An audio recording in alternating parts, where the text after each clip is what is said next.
Halo, selamat malam. Pesta Demokrasi kembali digelar, kali ini bertajuk Pilkada Serentak 2024. Sebanyak 37 provinsi serta 508 kabupaten kota mengundang warganya kembali datang ke bilik suara.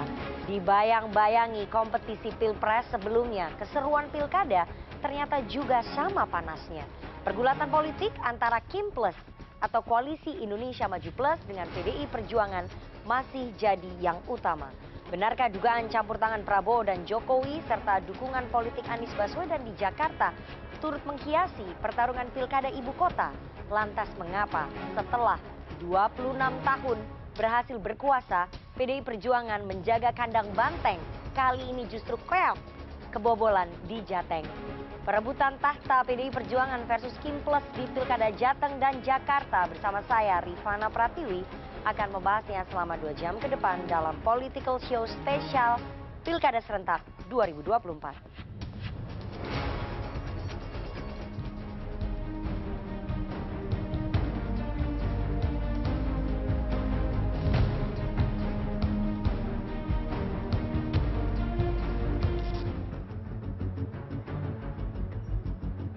Pemilihan kepala daerah di 37 provinsi serta 508 kabupaten dan kota se-Indonesia digelar serentak hari ini. Calon Gubernur Jakarta nomor urut 1 Ridwan Kamil memberikan hak suara Pilkada 2024 di kota Bandung, Jawa Barat. RK menuju ke Bandung setelah menyelesaikan sejumlah agenda pada pagi hari di Jakarta. Calon Gubernur Jakarta nomor urut 2 Dharma Pongrekun menyalurkan hak pilih di TPS 31 Lebak Bulus, Jakarta Selatan, Rabu siang. Bersama ayah dan keluarganya, Dharma Kun berjalan kaki dari rumahnya menuju TPS. Sementara itu, calon Gubernur DKI Jakarta nomor urut 3 Pramono Anung datang ke TPS 46 Cipete Selatan, Cilandak, Jakarta Selatan, Rabu pagi, didampingi istri dan anaknya. Meski pasangan Pram Rano yang diusung oleh PDIP harus berhadapan dengan lawan berat, yaitu Koalisi Kim Plus, Pram tetap yakin akan menang dalam satu putaran. Di Sumatera Utara, Koalisi Kim Plus yang mengusung menantu Joko Widodo Bobi Nasution kembali berhadapan dengan PDI Perjuangan yang mengusung Edi Rahmayadi. Hari ini, calon Gubernur Sumatera Utara nomor urut 1 Bobi Nasution hadir ke TPS 15 bersama istri dan anaknya. Dalam kontestasi hari ini, Bobi optimis meraih kemenangan. Sementara calon Gubernur Sumatera Utara nomor urut 2 Edi Rahmayadi mencoblos di TPS 44 Rabu pagi bersama ibunda dan istrinya. Sebelum mencoblos ke TPS, Edi Rahmayadi mengaku optimis menghadapi pilkada hari ini.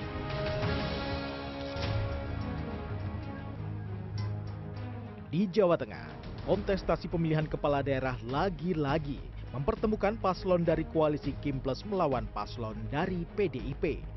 Calon Gubernur nomor urut 1 Andika Perkasa menyalurkan hak pilihnya di TPS 3 Lempong Sari, Kota Semarang. Andika menyatakan siap dengan apapun hasil dari Pilkada Jawa Tengah. Sedangkan calon Gubernur nomor urut 2 Ahmad Lutfi menggunakan hak suaranya di TPS 1 Kelurahan Sumber, Kota Solo. Lutfi yang berpasangan dengan Tats Yassin optimis dapat memenangi pemilihan gubernur dan wakil gubernur Jawa Tengah 2024. Terlebih, mereka telah mendapat dukungan dari Presiden Prabowo dan Presiden ke-7 Joko Widodo. Presiden Prabowo sendiri hari ini menyalurkan hak suaranya di TPS 08 Desa Bojongkoneng, Kabupaten Bogor, Jawa Barat, Rabu pagi. Usai mencoblos, Prabowo berpesan agar pasangan calon yang menang dapat menjadi pemimpin untuk semua. Sementara yang kalah harus bisa bekerja sama. Ini siapa? Rahasia. Ya bagus ya. Baguslah, lancar semuanya, baik semuanya, ya silakan.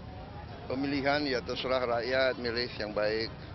Ya setiap pemilihan kan pasti ada yang menang, ada yang kalah. Ya harus kerjasama. Ya yang menang harus menjadi pemimpin untuk semua. Yang kalah harus bekerja sama. Yang penting melayani rakyat, bekerja untuk rakyat. Saya kira itu. Di kubu yang berbeda, PDIP juga optimis para calon pemimpin daerahnya bisa meraih hasil baik pada Pilkada 2024 kali ini. Sekjen PDI Perjuangan Hasto Kristianto mengatakan pihaknya akan melakukan pemantauan hasil penghitungan suara para calonnya. Kita melakukan pemantauan atas pelaksanaan pilkada serentak ini. Dan semoga berbagai intervensi dari kekuasaan tidak terjadi sehingga ini harus mencerminkan pilkada ini peningkatan kualitas peradaban demokrasi kita. Berdasarkan peraturan Presiden RI tentang tata cara pelantikan gubernur dan wakil gubernur, bupati dan wakil bupati, serta wali kota dan wakil wali kota. Pelantikan gubernur, bupati, dan wali kota akan dilaksanakan Februari 2025. Tim Liputan CNN Indonesia. Dan kita akan bergabung ke posko pemenangan pasangan Pramono Rano. Sudah ada koresponden CNN Indonesia Iwan Hermawan, dan di posko pemenangan Ridwan Kamil Suswono sudah ada Ruli Kurniawan. Kita ke Iwan Hermawan terlebih dahulu. Iwan, bagaimana situasi di posko pemenangan Pramono Rano pada malam hari ini setelah hasil hitung cepat tadi keluar mengunggulkan pasangan Pramono Rano? Ya, baik, terima kasih Rifana, dan saat ini saya masih berada di markas pemenangan pasangan 03 yaitu Pramono Rano, dan seperti yang Anda bisa lihat memang di sini situasinya memang sudah berangsur-angsur sepi karena memang pada sekitar 20 menit yang lalu pasangan Pramono Anung dan juga Rano Karno sudah meninggalkan tempat ini untuk pulang sejenak ke kediamannya, dan kemudian mungkin saja nanti mereka akan melakukan konferensi pers di DPD PDI Perjuangan, karena seperti kita ketahui tadi dari pasangan 03 ini relawannya saat ini sedang melakukan rekapitulasi dari form C1 dari TPS-TPS, dan saat ini masih dilakukan penghitungan secara manual oleh pasangan 03 ini. Dan sebelumnya juga dari pasangan 03 ini, dari tim pemenangannya yaitu dari calon sendiri sudah memastikan bahwa mereka menang satu putaran seperti itu, karena ini terlihat dari indikasi dari ada 8 lembaga survei yang menghitung quick count di Pilkada Jakarta ini, dan 6 diantaranya sudah menyebutkan pasangan 03 ini menghasilkan angka di atas 50%. Seperti tadi misalnya dari LSI itu ada untuk pasangan 03 ini mereka berhasil memperoleh 50,13, dari SMRC juga 50,95, dan dari Carta Politika 50,13 juga. Jadi menurut mereka ini merupakan satu bukti bahwa Pilkada Jakarta ini akan dimenangkan oleh pasangan Pram dan Rano hanya dengan satu putaran saja. Walaupun kita sebenarnya mengetahui bahwa memang untuk quick count ini memang ada margin of error ada 1%. Jadi angka 50% sebenarnya belum aman seperti itu. Dan tadi kami sempat menanyakan ketika konferensi pers kepada tim pemenangan Pram Rano ini, bagaimana jika kemudian hasilnya justru malah sekitar 49%, karena memang ada margin of error 1%. Dan apa langkah-langkah yang mereka lakukan jika misalnya nanti Pilkada Jakarta ini dilakukan selama 2 putaran begitu. Tapi jawaban mereka tetap meyakini bahwa nantinya Pilkada ini dimenangkan oleh pasangan mereka untuk satu putaran saja. Jadi mereka sangat meyakini dari 6 hasil survei, 6 lembaga survei ini, dan kemudian juga mereka mengaku dari seluruh TPS yang ada di Jakarta ini mereka memiliki saksi dan juga relawan yang memotret hasil penghitungan di TPS masing-masing, dan kemudian form C1-nya seperti itu, dan kemudian form C1 inilah yang kemudian dipegang oleh masing-masing saksi maupun relawan dari pasangan 03 ini, dan saat ini sedang dilakukan penghitungan, dan penghitungan itu sendiri nanti kemungkinan besar akan selesai pada sekitar tengah malam nanti, dan pada dini hari sekitar pukul 1 mereka menjanjikan akan membeberkan ataupun mempublikasi hasil hitung manual mereka seperti itu. Walaupun sebenarnya untuk resminya, untuk penghitungan suara di DKI Jakarta ini nantinya akan dilakukan secara manual oleh KPU DKI Jakarta, dan nantinya hasilnya itu akan diumumkan pada sekitar pertengahan Desember seperti itu, Rifana. Akan tetapi mereka mengaku juga kan tadi seperti yang tadi saya bilang bahwa mereka memiliki bukti-bukti form C1 yang nantinya akan sama juga dengan KPU begitu, dan itulah nanti akan mereka publikasi pada tengah malam nanti. Dan mereka sangat yakin sekali bahwa untuk pemilihan Jakarta ini dimenangkan satu putaran oleh pasangan Pramono Anung dan Rano Karno. Bahkan mereka meminta agar pasangan RK Suswono dan kemudian juga Dharma Kun untuk memberikan selamat kepada pasangan 03 ini. Sementara demikian yang dapat kami laporkan dari markas pemenangan pasangan 03 di Hotel Jaya Luansa. Kembali ke Anda, Rifana. Baik, jika pasangan calon Pramono Anung dan juga Rano Karno mengklaim mereka akan memenangi Pilgub Jakarta satu putaran, bagaimana dengan paslon Ridwan Kamil Suswono? Sudah ada koresponden CNN Indonesia Ruli Kurniawan. Ruli, bagaimana tanggapan dari paslon 1 RK Suswono dengan klaim kemenangan satu putaran dari paslon 3 Pramono Rano? Ruli.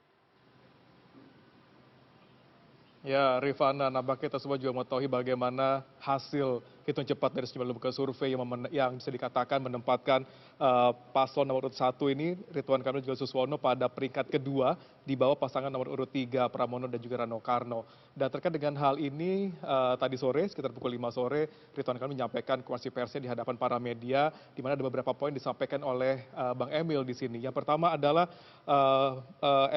Ridwan Kamil menyampaikan bahwa kontemplasi Pilkada Jakarta itu jauh berbeda, jauh lebih challenging dan jauh lebih dinamis dibandingkan dua pilkada yang pernah dilalui oleh Ridwan Kamil ketika menjadi wali kota Bandung dan juga menjadi gubernur Jawa Barat, di mana di Jakarta ini sangat luar biasa sekali fluktuasinya.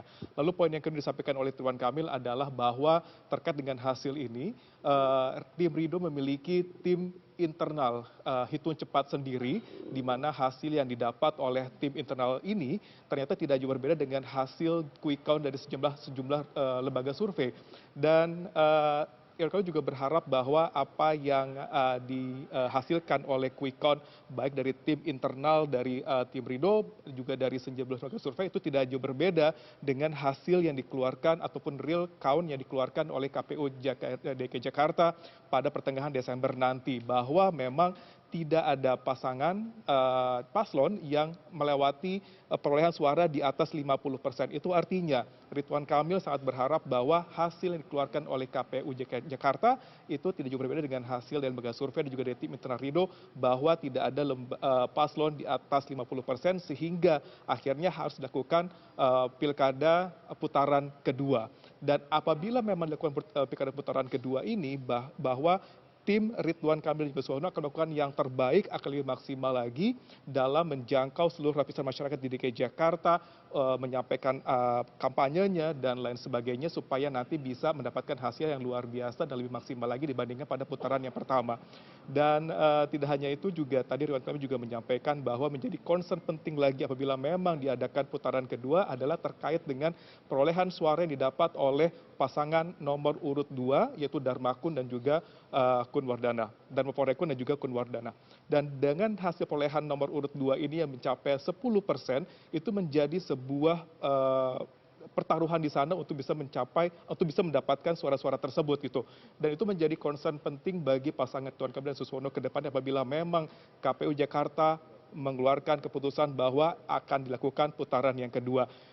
Tadi rekan juga menyampaikan bahwa bagaimana dengan evaluasi, bagaimana juga dengan mekanisme nanti ketika akan dilakukan putaran kedua, semua itu masih akan terus dibahas, masih akan terus dikomunikasikan baik dengan tim sukses, dengan tim penangan, baik dengan dari perwakilan partai koalisi dan dengan instansi yang lainnya, dan juga dengan bagian-bagian lainnya, bagaimana bisa merapatkan barisan, evaluasi yang lebih baik lagi, bagaimana lebih menjangkau lagi masyarakat di DKI Jakarta supaya nanti bisa menjangkau suara lebih banyak. Karena bagaimanapun, disampaikan Ridwan Kamil bahwa kontemplasi pilkada di Jakarta itu jauh lebih kompleks dibandingkan dua pilkada yang pernah dilaluinya sebelumnya. Rifana.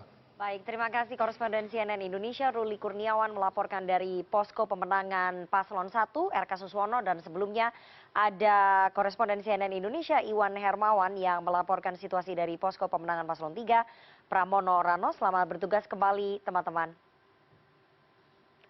Dan setelah ini kita akan kembali mereview ataupun melihat hasil hitung cepat dari beberapa lembaga survei terhadap pemilihan gubernur di sejumlah daerah, dan kita akan berdiskusi dengan para narasumber terkait bagaimana perebutan tahta antara PDI Perjuangan dengan Koalisi Indonesia Maju Plus di beberapa wilayah kunci di Pulau Jawa. Tetap bersama kami di Political Show.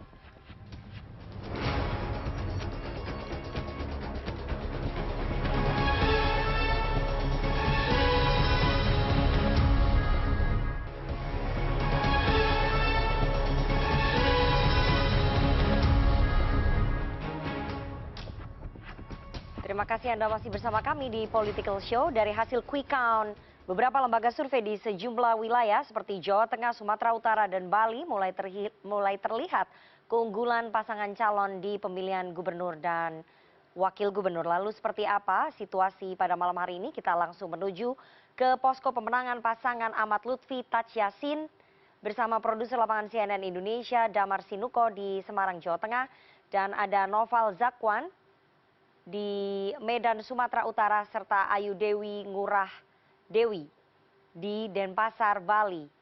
Selamat malam teman-teman. Saya mau ke Jawa Tengah terlebih dahulu. Damar, bagaimana suasana di posko pemenangan Ahmad Lutfi Taj Yassin pada malam hari ini setelah dinyatakan unggul versi hitung cepat? Ya, Rifana, beberapa menit yang lalu usai dilakukan preskon antara Ahmad Lutfi Taj Yassin dengan tim pemenangan. Ya, ini mereka menyatakan bahwa hasil dari quick count beberapa lembaga survei memang memberikan kemenangan pada pasangan Lutfi Yassin dengan angka 57 hingga 58%.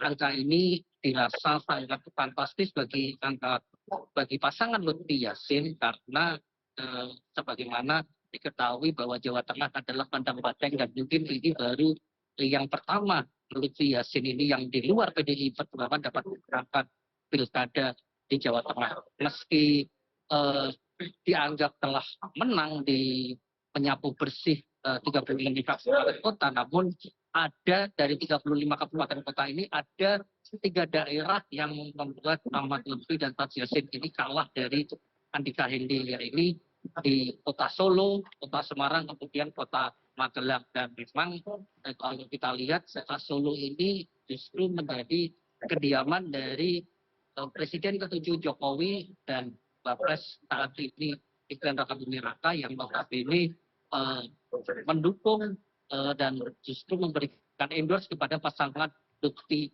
Yassin. Dan ini tentunya menjadi catatan bagi pasangan Lutfi Yassin dengan koalisi pendukung bahwa Solo masih kokoh sebagai kandang banteng. Demikian juga dengan kota Semarang dan kota Magelang. Meski versi hitung cepat ini angka kemenangan ada di pasangan Lutfi Yassin, namun mereka beserta tim pemenangan masih tetap menunggu hasil real count dari KPU. Jadi di sini belum ada nantinya sebuah selebrasi atau sebuah perayaan yang akan dilakukan oleh Lutfi Yassin. Ya baik, terima kasih Damar dari Semarang, Jawa Tengah. Kita beralih ke Medan, Sumatera Utara ya, di mana pasangan calon gubernur dan calon wakil gubernur Bobi Nasution Surya baru saja tiba di posko pemenangan. Kita akan bergabung dengan Noval Zakwan di sana. Noval, silahkan. Ya baik, selamat malam Rifana. Saat ini saya sudah berada di posko kemenangan dari calon gubernur dan juga wakil gubernur nomor urut 1, Bobi dan juga Surya. Dan kebetulan pada saat hari ini, saat ini sudah tiba di posko kemenangan. Saya akan memberikan sedikit visual kepada Anda bagaimana kondisi saat ini dalam posko kemenangan, yang dimana Bobi Nasution baru saja tiba di posko kemenangan pada pukul 8:30 kurang. Seperti itu, Rifana. Dan memang di sini banyak sekali media dan juga sebelumnya beberapa anggota tim pemenangan sudah hadir di posko beberapa jam sebelum Bobi Nasution datang. Dan di sini kita lihat Bobi Nasution masih dihampiri oleh awak media. Dan sedikit informasi dari beberapa lembaga survei, salah satunya adalah survei Litbang Kompas. Untuk saat ini suara masuk itu sebanyak 94%, dan untuk calon gubernur dan juga wakil gubernur nomor urut 1, Bobi dan juga Surya, ini meraih suara sebanyak 62,64%, sedangkan pasangan calon nomor urut 2 meraih suara sebesar 37,36%. Dan sedikit informasi terkait TPS di mana Bobi Nasution melakukan pencoblosan, ya tepatnya di TPS 015 di daerah Medan, kota Medan seperti itu. Dan memang data yang saya dapatkan terkait total suara yang berhasil atau 4 suara, di mana Bobi Nasution mendapatkan atau bisa mengumpulkan sebanyak 104 suara dan berbeda 11 suara yaitu dari Edi atau calon gubernur dan juga wakil gubernur nomor urut 2 dengan raihan 930 suara. Dan saya akan sedikit memberikan gambar kepada Rifana dan juga Permisa bahwa memang untuk saat ini kondisi dari posko kemenangan Bobi dan juga Surya sudah dipenuhi oleh para tim pemenangan yang sudah hadir dari sore atau bahkan dari siang hari seperti itu Rifana. Dan nantinya besar kemungkinan Bobi akan memberikan statement ataupun juga konversi setelah hasil survei menyatakan bahwa di beberapa survei hitung cepat ia mendapatkan suara lebih tinggi daripada calon nomor urut 2. Kembali ke Anda Rifana. Baik, dari Medan, Sumatera Utara kita beralih ke Denpasar, Bali. Sudah ada Ayu Ngurah Dewi. Bagaimana situasi terkini di posko pemenangan Koster Giri? Ini salah satu kandang banteng yang berhasil dipertahankan oleh PDI Perjuangan. Silakan, Ayu. Iya, Rifana, memang tadi setelah selesai pemilihan yang berlangsung pagi tadi dari pukul 7 hingga pukul 1 siang dilanjutkan dengan penghitungan suara di masing-masing TPS yang ada di seluruh kabupaten kota Sebali. Memang saat ini proses quick count sendiri, tadi juga saya sempat berkoordinasi dengan KPUD Bali sendiri yang menyatakan memang hingga saat ini hasil quick count sendiri ini masih terus berlangsung. Jadi belum sementara ini belum diperoleh hasil yang pasti terkait dengan kemenangan dua paslon Gubernur Bali yang hari ini bertarung, yakni antara Made Mulyawan dan juga Putu Agus Suratnyana yang diusung oleh Kim, dan juga pasangan Iwayan Koster dan Giri Prasta yang diusung oleh PDI Perjuangan. Karena dari tadi kami juga pantau di situs KPUD Provinsi Bali ini masih dilakukan rekap daripada formulir C yang didapat dari TPS-TPS di 9 kabupaten kota Sebali. Rifana, kalau bicara bagaimana kedua paslon antara kemudian Made Mulyawan dan juga Iwayan Koster meraih simpati, tentunya tidak terlepas dari bagaimana hasil Pilpres dan pemilu legislatif pada bulan Maret lalu, di mana PDIP sendiri masih berjaya pada pemilu legislatif, yang mana berada di urutan pertama jauh meninggalkan suara untuk Partai Golkar, kemudian Gerindra, ada Partai Demokrat, meski kemudian pada Pilpres sendiri pasangan yang diusung Partai Gerindra yakni Prabowo Subianto dan Gibran Rakabuming Raka ini sendiri unggul melawan dari calon PDIP yakni Ganjar Pranowo dan juga Mahfud MD, di mana itu diusung oleh PDI Perjuangan sendiri. Di mana terkait profil masing-masing dari kandidat ini memang cukup pengalaman di bidang politik, baik Made Mulyawan dan juga Agus Suratnyana serta Iwayan Koster dan juga Giri Prasta. Di mana Made Mulyawan sendiri ini optimis karena dia adalah ketua DPD Gerindra Bali yang sukses membawa kemenangan pada Pilpres kemarin, dan juga wakilnya juga itu adalah sebagai mantan Bupati Buleleng 2 periode. Sementara itu juga pesaingnya yaitu dari Iwayan Koster dan juga Giri Prasta ini masing-masing adalah merupakan Bupati Provinsi Bali yang periode 5 tahun kemarin, termasuk juga Bupati wakilnya yaitu Iwayan Giri Prasta. Nyoman Giri Prasta ini adalah Bupati untuk 2 periode di Bupati Badung sendiri. Baik. Dan kalau bicara tentang bagaimana kemungkinan mendapatkan suara ini, memang kedua paslon ini berusaha untuk meraih suara di masing-masing kabupaten kota Sebali, di mana di Denpasar sendiri ini adalah merupakan suara dari kandang Degajah sendiri yang merupakan atau Made Mulyawan yang merupakan asli dari kota Denpasar. Baik. Sementara Iwayan Koster sendiri itu berasal atau putra daerah dari Buleleng.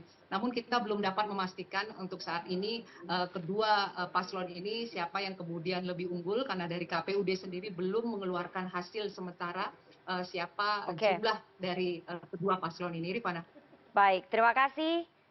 Ada sebelumnya Damar Sinuko melaporkan langsung dari Semarang, Jawa Tengah. Ada Noval Zakwan dari Medan, Sumatera Utara, dan Ayu Dewi dari Denpasar, Bali. Selamat bertugas kembali, teman-teman. Kini saatnya kita masuk ke segmen Electionpedia dan kali ini saya akan mengajak Anda melihat kembali posisi terakhir hasil hitung cepat atau quick count dari 4 lembaga survei resmi yang bekerja sama dengan CNN Indonesia di Pilkada DKI Jakarta dan sejumlah wilayah lainnya. Kita akan melihat hasil hitung cepat terbaru untuk wilayah DKI Jakarta terlebih dahulu. Ini versi SMRC atau Saiful Muzani Research and Consulting. Ridwan Kamil Suswono di 40,75. Kembali lagi ke SMRC dulu. Baik, kita bisa lihat SMRC. Oke, kita beralih ke SMRC terlebih dahulu. Bisa ditampilkan. Kita akan lihat hasil quick count dari 4 lembaga survei yang sudah bekerja sama dengan CNN Indonesia. Mungkin bisa ditampilkan terlebih dahulu. Oke, kita lihat ini adalah versinya, langsung kita tunjukkan ya. Versinya Carta Politika, Indikator, LSI dan juga SMRC. Ini sudah langsung Ridwan Kamil Suswono. Versinya Carta Politika ada di 39,25, Dharma Pongrekun Kunwardana di 10,60, kemudian Pramono Anung Rano Karno 50,15, suara masuk 100%, Indikator di 39,53 untuk RK Suswono, kemudian Dharma Kun ada di 10,61, Pramono Rano di 49,87%, suara masuknya 100%. Kemudian LSI atau Lembaga Survei Indonesia RK Suswono di 39,29, kemudian Dharma Kun di 10,61, Pramono Rano di 50,10%, suara masuknya 100%. Kemudian SMRC Anda bisa lihat di 38,80% untuk RK Suswono, kemudian Dharma Kun di 10,17, sementara Pramono Rano di 51,3%, suara yang sudah masuk 100%. Ini bisa dikatakan ada hasil hitung cepat yang tidak bisa disimpulkan begitu ya. Kita belum bisa menyebut apakah Pilgub DKI Jakarta akan berlangsung 1 putaran atau 2 putaran karena ada rentang margin of error sekitar 1% yang nanti akan dibuktikan ataupun dihitung secara manual terlebih dahulu.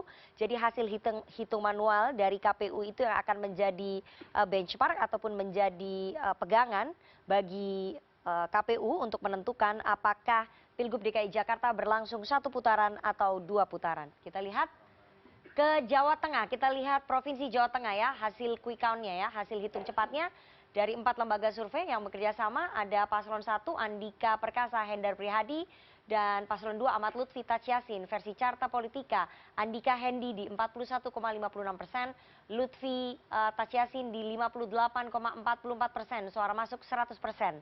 Kemudian di versi Indikator Andika Hendi di 41,69%, sementara Lutfi Tachiasin di 58,31%, suara masuknya 100%. Untuk LSI atau Lembaga Survei Indonesia, Andika Hendi di 40,62%, sementara Lutfi Tachiasin di 59,38%, suara yang masuk 100%. SMRC di 40,86% untuk Andika Hendi, sementara Ahmad Lutfi Tachiasin di 59,14%, suara masuk 100%. Dari hasil hitung cepat ini bisa disimpulkan sementara bahwa pasangan calon gubernur dan calon wakil gubernur Ahmad Lutfi Tachiasin unggul sementara versi hitung cepat atas paslon Andika Hendar Prihadi di pemilihan gubernur Jawa Tengah ya. Tapi kita masih menunggu hasil resmi dari KPU. Kita lihat, kita ke Banten, dari Jakarta ke Jawa Tengah, kembali lagi ke Banten. Ada 2 paslon, kita lihat hasil hitung cepat dari Carta Politika, suara yang sudah masuk 100%. Airin Rahmidiani dan Ade Sumardi 42,48%, sementara Andra Soni Ahmad Dimyati di 57,52%. Dari hasil hitung cepat ini bisa disimpulkan bahwa paslon Andra Soni Ahmad Dimyati yang diusung oleh Koalisi Indonesia Maju Plus unggul sementara versi hitung cepat di pemilihan gubernur Banten. Kita lihat Sumatera Utara, kita beralih ke Pulau Sumatera. Sumatera kita lihat Bobi Nasution dan Surya. Ini paslon 1 Edi Rahmayadi Hasan Basri Sagala paslon 2, Bobi Nasution Surya mendapatkan 62,63%, sementara Edi Ramayadi Hasan Basri di 37,37%. Ini adalah versi indikator suara yang sudah masuk, belum 100% ya, 96,33%. Tapi kalau dari hasil hitung cepat ini, bisa disimpulkan sementara bahwa paslon Bobi Nasution dan juga Surya unggul sementara di pemilihan Gubernur Sumatera Utara, ya, versi hitung cepat. Dan setelah ini kita akan berbincang dengan para narasumber saya apa yang membuat PDI Perjuangan kebobolan di kandang banteng di Provinsi Jawa Tengah setelah 26 tahun dan bagaimana kemudian peluang jagoan dari PDI Perjuangan melawan jagoan dari Kim Plus di Pilkada Jakarta yang tampaknya sangat ketat sekali. Belum bisa disimpulkan apakah Pilgub DKI akan 1 putaran atau 2 putaran. Nanti kita akan bahas bersama dengan para narasumber, tapi kita harus jeda terlebih dahulu. Jangan kemana-mana, tetap bersama kami di Political Show.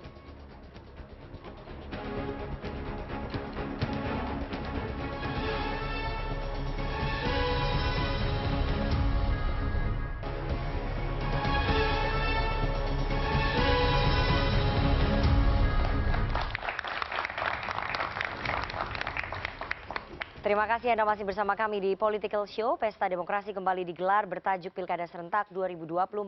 Sebanyak 37 provinsi serta 508 kabupaten kota mengundang warganya kembali datang ke bilik suara. Dibayang-bayangi kompetisi Pilpres sebelumnya, keseruan Pilkada ternyata juga sama panasnya.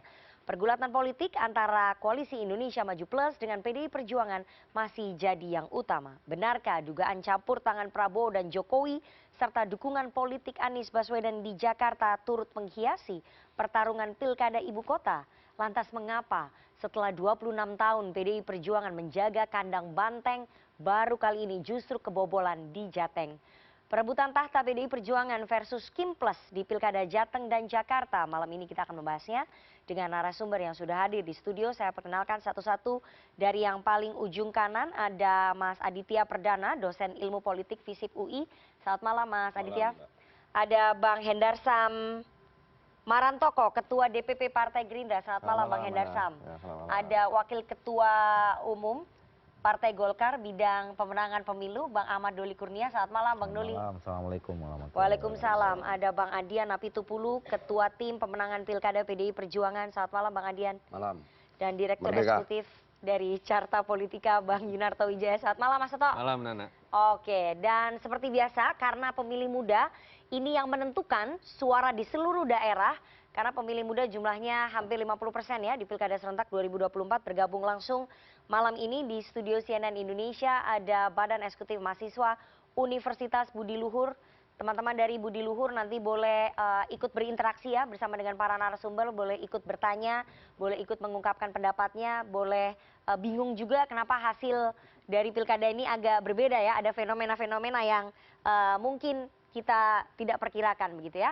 Saya mau langsung saja ke Bang Adian. Bang Adian, kalau tadi kita sudah lihat hasil hitung cepat dari beberapa lembaga survei yang bekerja sama dengan CNN Indonesia, data masuknya sudah 100% menunjukkan keunggulan sementara dari paslon 3 Pramono Rano di Pilgub Jakarta. Bagaimana kemudian PDI Perjuangan menanggapi hasil hitung cepat ini? Ini belum sampai 50% nih Bang, 50% plus 1. Ya, pertama saya mengucapkan terima kasih untuk seluruh kader PDI Perjuangan yang sudah berjuang luar biasa, dikeroyok, diintimidasi dan sebagainya. Dan itu para ksatria menurut saya.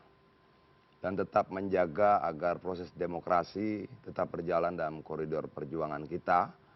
Tidak menggunakan money politik, tidak menggunakan intimidasi, tidak mengancam kepala desa dan sebagainya. Kira-kira seperti itu. Jadi salam hormat saya untuk seluruh kader PDI Perjuangan dimanapun. Nah untuk di Jakarta menurut saya potensi 1 putarannya sangat besar. Betul masih ada ruang margin error 1, sekian %, tapi dia bisa ke atas bisa ke bawah. Tapi kalau kita lihat kecenderungannya dari seluruh lembaga survei yang melakukan quick count, exit poll dan bla bla bla yang lainnya 6-2 ya. 6 mengatakan sudah di atas 50, cuma 2 yang mengatakan di bawah 50. Tapi kita tunggu saja hasilnya. Tapi memang menurut saya tuh keren banget ya, karena kita tuh cuma melawan sekian banyak partai kan. 12 partai politik. Waduh, gagah banget lah. Di hampir di banyak tempat. Di Jakarta kita melawan 12 partai politik, di Kabupaten Bogor kita melawan 17 partai politik, di Jawa Tengah kalau tidak salah 12 juga ya. Jadi ini gagah buat PDI Perjuangan. Kita terhormat dan kita masih akan menunggu hasilnya sampai terakhir. Di beberapa wilayah kita sedang data satu persatu. Kalau tidak salah di Jawa Tengah itu kita start 19 kabupaten kita menang. Di Bali itu kita cuma kalah 1, kita merebut dari Gerindra 1 kabupaten. Kemudian di Kalbar itu kita kalah 2 kalau tidak salah dari semua. Nah ini sedang kita hitung semuanya. Tapi kehormatan luar biasa lah buat mereka yang tetap bertarung dan gagah berani walaupun dikeroyok. Merdeka. Khusus untuk Jakarta ya, kita bicara lebih khusus Jakarta dan nanti Jawa Tengah. Tapi untuk Jakarta, apakah kemudian hasil ini sesuai dengan prediksi dari PDI Perjuangan? Sebenarnya kita berharap di atas itu ya. Kita berharap di atas itu, tapi dinamikanya dan ya. Apa tuh? Ya, gini, yang bekerja. Dinamikanya apa nih? Demokrasi itu hasil atau proses? Proses dong. Artinya prosesnya yang kita lihat gitu loh. Prosesnya yang kita lihat. Jadi hasilnya nggak penting? Bukan hasil tidak penting. Bahwa nilai dan kualitasnya itu dari prosesnya. Dalam pilkada pasti ada yang menang, ada yang kalah. Tapi pertarungan dan tingkat kesatriaan kita dalam bertarung dalam konteks pemilu itu dalam proses itu gitu. Nah di banyak tempat termasuk di Jakarta kita melihat banyak sekali indikasi-indikasi, cerita-cerita yang sedang kita kumpulkan semua bukti-buktinya di mana ada banyak. Indikasi apa? Kecurangan? Indikasi kecurangan. Kecurangan itu kan tidak cuma dalam proses penghitungan toh, tapi dalam proses dari awal sampai akhir dan sebagainya. Kita sedang kumpulkan dan kita sudah siapkan tim hukum untuk bertarung di seluruh daerah. Baik. Kita siap menggugat dimanapun. Jadi untuk Jakarta, PDI Perjuangan tetap mengklaim bahwa ini sudah menang 1 putaran ya. 1 putaran. Meskipun dari lembaga survei belum bisa memutuskan. Nanti saya akan tanya spesifik ke Mas Toto ya. Begitu ya, Bang Adian ya? Iya, tapi gini Mas. Tadi kita lihat ya, bagaimana kemudian survei itu jungkir balik. Banten jungkir balik, NTB jungkir balik. Di banyak tempat itu jungkir balik berputarnya itu 180 derajat.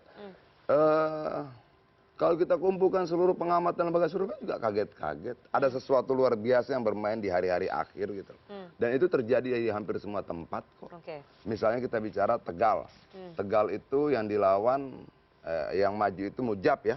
Mujab itu anak tenaga kerja wanita, anak TKW di luar negeri. Mahasiswa saya. Oh ya mahasiswanya ya, dia keren banget, masih muda, dia bertarung dan dia melawan adik kandungnya kalau tidak salah, adik kandungnya Sekjen Gerindra dan lawannya itu di-endorse oleh Jokowi juga. Gitu, lihat apa keberanian Mujab ini nggak ada lawannya nih. Anak muda, pinter, cerdas, berani dan dia tidak gentar. Betul dalam perhitungan terakhir dia kalah. Tapi kekalahan yang terhormat, kekalahan yang membanggakan, kekalahan seorang satria tidak perlu kita tangisi. Baik. Saya mau ke Bang Doli, kita bicara spesifik soal Jakarta ya Bang Doli. Ini agak menarik ya, ketika RK pertama kali dibawa oleh Koalisi Indonesia Maju Plus di endorse begitu ya, elektabilitasnya itu paling tinggi dibandingkan dengan paslon lain, dibandingkan paslon 2 dan juga 3. Tapi kemudian perlahan merosot pada saat kampanye dan sekarang hasil hitung cepat hasilnya malah lebih di bawah begitu ya. Ini kalkulasinya meleset nggak dari kalkulasi politiknya Golkar? Sebelum saya masuk ke sana, tentu pertama juga kita memberikan apresiasi luar biasa ya buat Indonesia yang melaksanakan pilkada, terutama rakyat Indonesia ya. Kita melihat dinamikanya terkendali, nggak ada polarisasi, nggak ada yang ribu-ribu rame-rame, alhamdulillah. Nah cuman yang kita khawatir itu sebenarnya soal tingkat partisipasi pemilih aja yang rendah. Di Jakarta tingkat partisipasinya meningkat ya, Mas Toto ya? Enggak, turun. Turun ya justru ya? Seluruh Indonesia turun. Semua daerah turun. Semua daerah turun, itu yang saya kira juga PR kita ke depan. Yang kedua soal DKI, ya tentu kita berharap bahwa hasil quick count ini akan bisa bisa berubah nanti di real count. Apalagi kalau misalnya ada peluang kita bisa masuk ke putaran kedua, tentu kita akan melakukan konsolidasi yang lebih intensif lagi di pemenangan Pak Ridwan Kamil dan Pak Susono ini. Apa evaluasinya nih dari elektoral yang sangat tinggi kemudian merosot pada saat kampanye dan di hasil hitung cepat malah tidak maksimal? Apa yang salah di sini? Yang menjadi miskalkulasi apa? Enggak, ini yang sekarang ya tentu kan kita belum bisa mau menyampaikan kesimpulannya apa ya. Didukung 12 parpol loh, parpol-parpol besar. Iya. Apa yang salah di sini? Nggak tahu, kita belum bisa mengevaluasi mana yang salah. Justru kita mau lihat, sekarang kan masih yang kita dapat ini kan baru quick count ya. Iya. Nah tentu nanti akan kita lihat real count-nya seperti apa. Sambil kita berharap memang ini bisa masuk di 2 putaran sehingga nanti evaluasi yang kita lihat apa titik lemah sampai pada akhir kenapa kita bisa merosot, itu nanti akan kita evaluasi pada menghadapi putaran kedua. Apakah memang kekurangan logistik atau memang mesin parpol tidak bekerja atau gimana? Atau kebanyakan pilkada jadi nggak fokus gimana? Nah, nanti makanya itu yang nanti akan kita evaluasi. Sekarang saya belum bisa menyampaikan evaluasi kesimpulannya seperti apa. Tapi tren penurunan itu sudah dilihat ya? Enggak sebenarnya. Di internal Kimples dan juga Golkar? Kalau sampai terakhir semua perangkat kerja dari pemenangan Pak Ridwan Kamil Sosno ini bisa bekerja, koordinasi dan konsolidasi antar partai politik pendukung juga masih terus dilaksanakan. Terus kemudian kalau lihat dari misalnya media-media kampanye segala macam, justru kita di terakhir kan sangat intensif ya.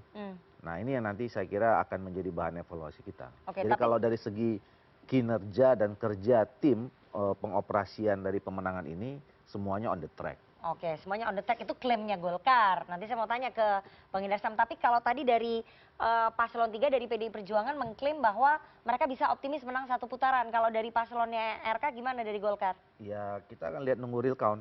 Sepertinya kan kalau tadi lihat dari hitungan quick count yang ada margin error 1% sekian, ini kan memang belum ada kepastian siapa yang menang. Kita tanya lembaga survei juga belum bisa ada yang menyimpulkan kalau quick count itu bisa menentukan kesimpulan akhirnya 1 putaran atau 2 putaran.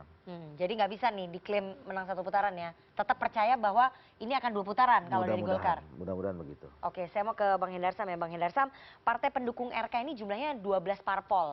Salah satu yang mendorong adalah Ketua Harian Partai Gerindra namanya Pak Sufmi Dasko Ahmad. Mendorong RK ketika maju di Jakarta. Apakah kekalahan ini atau ketidakunggulan ini memang karena mesin partai koalisi ini pada macet semua ya? Satu bahwa kalau kita bicara secara sistem bahwa ya bukan Pak Dasko saja yang menginisiasi ini. Jadi memang kesepakatan daripada 12 parpol tersebut ya untuk mengajukan Pak RK ke situ. Jadi kita harus klarifikasi masalah itu. Yang kedua, elemen kemenangan itu kan banyak. Bahwa memang secara struktur 12 partai yang memang mendukung dan mengusung Pak RK Suswono. Nah, tapi banyak elemen lain yang memang harus seperti yang Bang Doli sampaikan, memang banyak elemen lain yang harus kita evaluasi ke depannya. Di mana tadi disampaikan bahwa di awal elektabilitas dari Pak RK itu besar ya kan, kemudian trennya ya kan dari teman-teman trennya Pram dan Dul itu mulai beranjak naik, ya itu akan menjadi evaluasi kita bersama-sama bahwa artinya kita berharap ya, saya dan teman-teman di koalisi berharap bahwa ini akan 2 putaran. Tapi artinya apa, setidak-tidaknya dari 5, kalau kita bicara secara nasional dari 5 wilayah mungkin yang kita fokuskan atau yang difokuskan atau di spotlight oleh media ya kan, DKI, Jabar, Jateng, Jatim, Banten, seperti itu ya skornya kan sudah 4-1 kan gitu kan.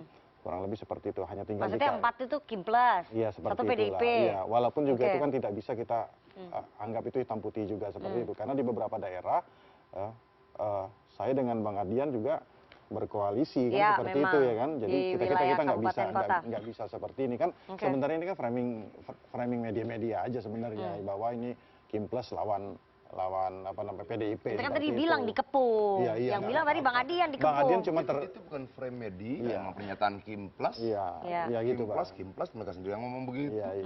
Tadi beberapa daerah kan dari kami kita media itu ya. Kasihan.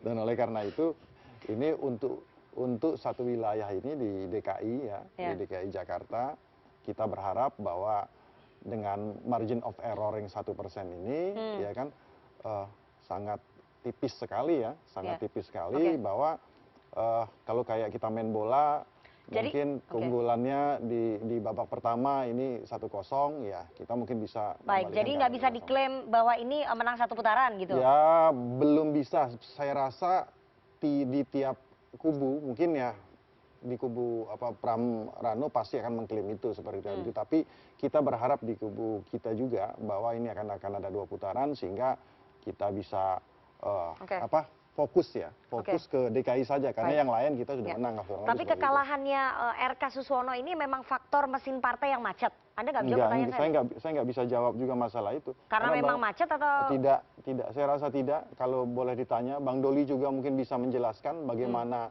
Tapi yang kerja kayaknya cuma Golkar aja nih sama PKS. Kita nggak ngeliat ada partai-partai yang kerja nih buat RK sama Suswono. Bahkan ada beberapa petingginya yang malah justru pergi begitu ya pada saat pemungutan suara begitu. Masalahnya diksinya kan kayaknya ya. Nana bilang kayaknya. Pada saat kampanye Akbar kemarin bahkan ketua umum partai-partai Kimples ini nggak hadir loh.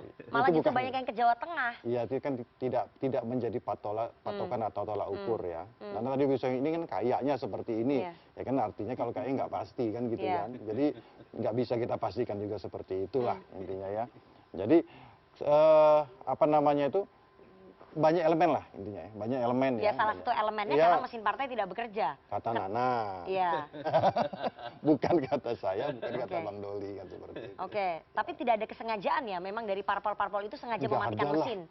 Karena ada sentimen personal mungkin dengan paslonnya.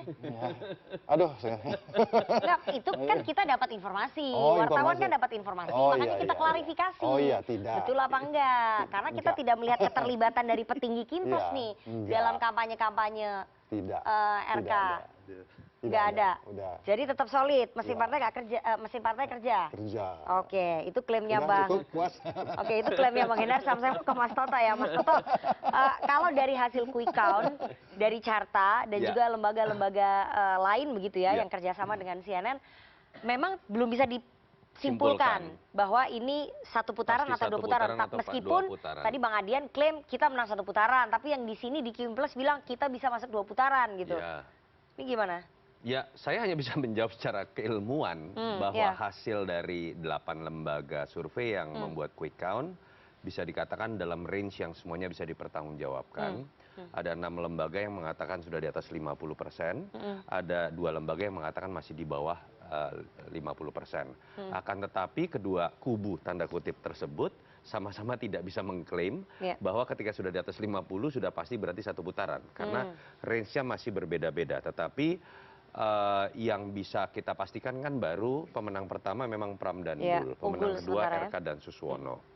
Artinya apa? Memang ada fenomena yang menarik kalau saya lihat tadi bahwa ada kecenderungan kita nggak bisa lagi menilai atau menempatkan pilkada dalam konteks pertarungan nasional yang notabene kemudian akan membuat analisisnya menjadi lebih dangkal. Beberapa hasil yang kita lihat dalam daerah-daerah besar yang memperlihatkan misal efek Jokowi di Jawa Tengah lebih terasa dibandingkan ketika berbicara di Jakarta. DKI. Dan ketika berbicara mengenai mesin politik per daerah juga berbeda-beda. Yang salah adalah kalau kemudian ada upaya mengeneralisasi kubu pengkubuan di level pilpres dan koalisi nasional ini menjadi sesuatu yang bisa dihitung secara matematika itu bisa berubah menjadi sebuah blunder. Makanya saya kecam sekali Ara Sirait yang coba mengkait-kaitkan dengan upaya kubu pengkubuan apalagi konteksnya pecah belah kalau menurut saya dan membawa isu agama misalnya ya. Ya biarkan saja dalam konteks misalnya ada kedekatan Pak Prabowo dengan Pak Jokowi mendukung RK Suswono. Anies merasa lebih nyaman dan bisa kemudian rekonsiliasi dengan Ahok dalam konteks mendukung Pram dan Dul. Tapi kemudian mendikotomikan itu, membuat banteng menangis kita buktikan. Buat saya itu politik pecah belah. Dan sepertinya membawa urusan personal dalam konteks pertarungan yang sebenarnya biasa-biasa saja gitu ya. Dan saya berharap ke depan secara teknis kita sudah lihat fakta empirisnya, kesulitan-kesulitan, kejenuhan masyarakat.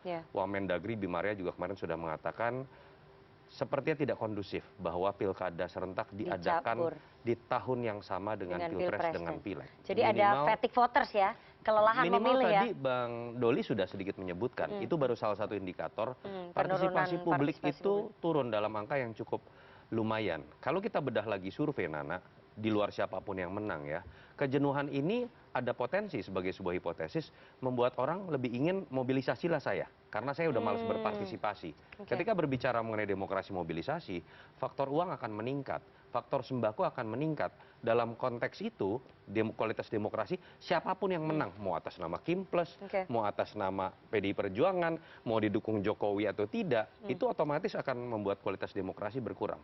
Saya lebih sepakat teman-teman ini berhentilah masuk dalam kubu-pengkubuan atau pengkotakan itu lagi, ya sudah susun bersama-sama bagaimana kualitas mengenai penjadwalan mengenai pilkada, pileg dan pilpres dengan lebih berkualitas. Oke. Tapi kalau misalnya dari analisisnya ya, kita baca ya Mas Toto ya, kalau misalnya kita memang dihitung cepat kan nggak kelihatan, tapi kan kelihatan tuh daerahnya per daerah, Jakarta Barat, Jakarta Utara, Jakarta Selatan, Jakarta Timur begitu ya. Saya ingin tanya ya, apa yang membuat kemudian suara Pram Prano lebih tinggi dibandingkan dengan RK Suswono? Faktor-faktor apa sebetulnya? Momen awalnya menurut saya sudah anti klimaks buat RK dan Suswono. Kalau kita ingat sejarahnya, RK dan Suswono, RK itu ingin maju di Jawa Barat. Kemudian disepakatilah bergeser ke DKI. Kenapa RK mau bergeser dari Jawa Barat yang sudah hampir pasti menang? Kenapa? Karena DKI kemungkinan saat itu lawannya adalah kalau nggak Kota Kosong atau Dharma Pongrekun. Yang kita tahu juga sempat verifikasi awal tidak lolos, lalu kemudian menjadi lolos. Dan semua orang mengatakan sudah hampir pasti menang kalau melawan Dharma Pongrekun. Keputusan MK keluar, tiba-tiba keluarlah PDI Perjuangan dengan Pramono Anung. Dan pembicaraan saat itu energinya terpusat malah kemudian ke Pram dan Dul karena dianggap ini mengagetkan. Pada titik itu saya merasa elemen of surprise-nya ada ya? Iya, elemen of surprise-nya ada. Yang kedua yang saya sayangkan dari Kang Emil, saya kenal lama dengan Kang Emil, karena rentetan peristiwa yang seperti itu, saya melihat Kang Emil energinya tidak seperti biasanya untuk bertarung. Makanya saya kritik di media, Kang Emil dibanding sibuk cari gelendotan di atas, makan padang dengan Pak Prabowo, di endorse oleh Pak Jokowi di kafe. Jakarta itu sejarahnya selalu memperlihatkan yang menang itu yang bisa lebih banyak titiknya ketika kemudian turun ke bawah. Karena cuma 267 kelurahan, 44 kecamatan. Beda dengan misalnya maju di Jabar, waktunya pasti kurang kalau hanya belusukan dan lain-lain. Itu yang menurut saya berbeda dengan Emil yang dulu ketika berjuang wali kota sebagai sosok yang menjadi kuda hitam dan lain-lain. Dan itulah ketika Pak Jokowi mengendorse langsung seakan-akan menjadi jurkam ya, levelnya seorang mantan presiden. Ara Sirait dengan demikian gagahnya lalu mengatasnamakan Prabowo dan Jokowi.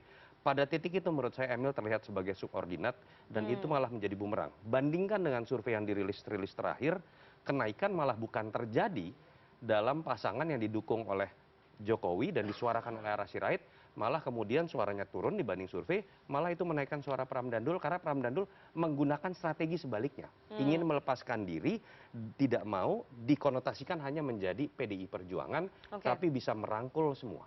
Oke, jadi memang terlihat Pram dan juga Dul kemarin melepaskan diri ya dari baju PDI Perjuangan ya, mencoba untuk melepaskan diri. Narasi yang terakhir masuk itu ketika digembar-gemborkan sebagai anak buah Megawati melawan anak buah Prabowo dengan Jokowi.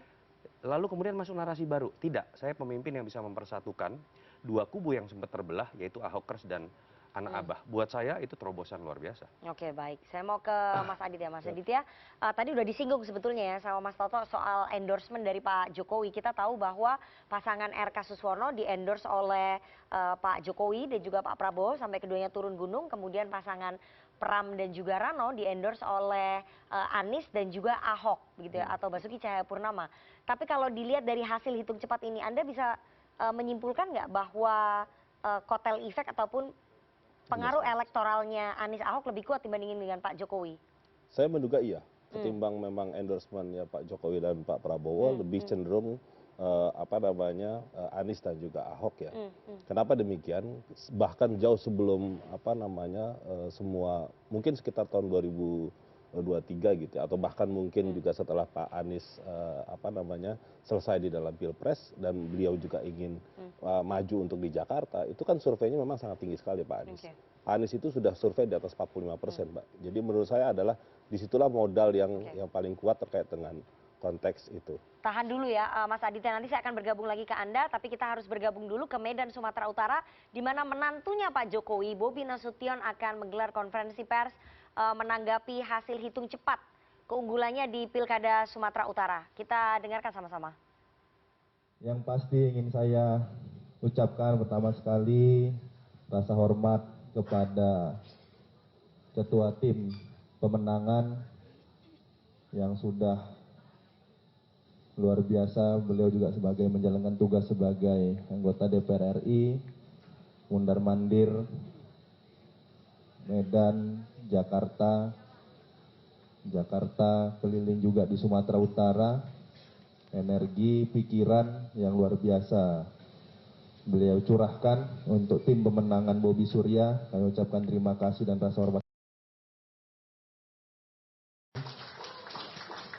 yang kurang lebih 60 hari ini memimpin kami semua dalam tim pemenangan Bobi Surya.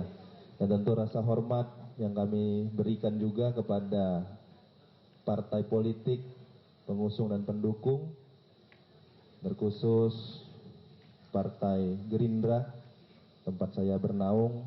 Saya ucapkan rasa hormat kepada Partai Gerindra, Ketua DPD Partai Gerindra Sumatera Utara, beserta seluruh jajaran Partai Gerindra di Kabupaten Kota, dan terkhusus kepada Ketua Umum, Bapak Prabowo Subianto. Tentu kami rasa hormat kami bisa mendapat tugas mendapat mandat sebagai calon gubernur, dan alhamdulillah mudah-mudahan ini hasil yang bisa kami berikan, mudah-mudahan ini bisa menjadi tugas yang sama-sama, tugas yang mulia yang bisa kami kerjakan ke depannya. Begitu juga rasa hormat kami kepada Partai Golkar, selama ini Ketua DPD Partai Golkar Sumatera Utara, Bang Ijek, dengan seluruh Partai Golkar Kabupaten Kota, yang juga kader Golkar yang hari ini menjadi calon gubernur yang mendampingi, calon wakil gubernur yang mendampingi saya. Terima kasih banyak kepada Partai Golkar yang sudah memberikan sumbangsi pikiran dan tenaganya kepada kita semua. Partai Demokrat tentunya sudah menyumbangkan Bang Hinca tadi sebagai ketua juga. Partai PKS yang juga sudah sangat luar biasa mensupport dan mengisi tim ini dengan sangat luar biasa. Partai PAN, apalagi ya, PSI, Perindo.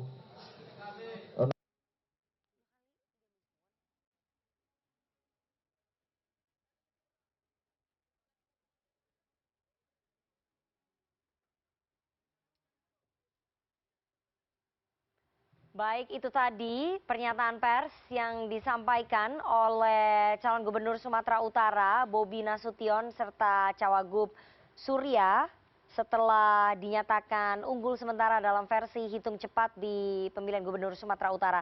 Kita akan kembali lagi ya, Mas Aditya.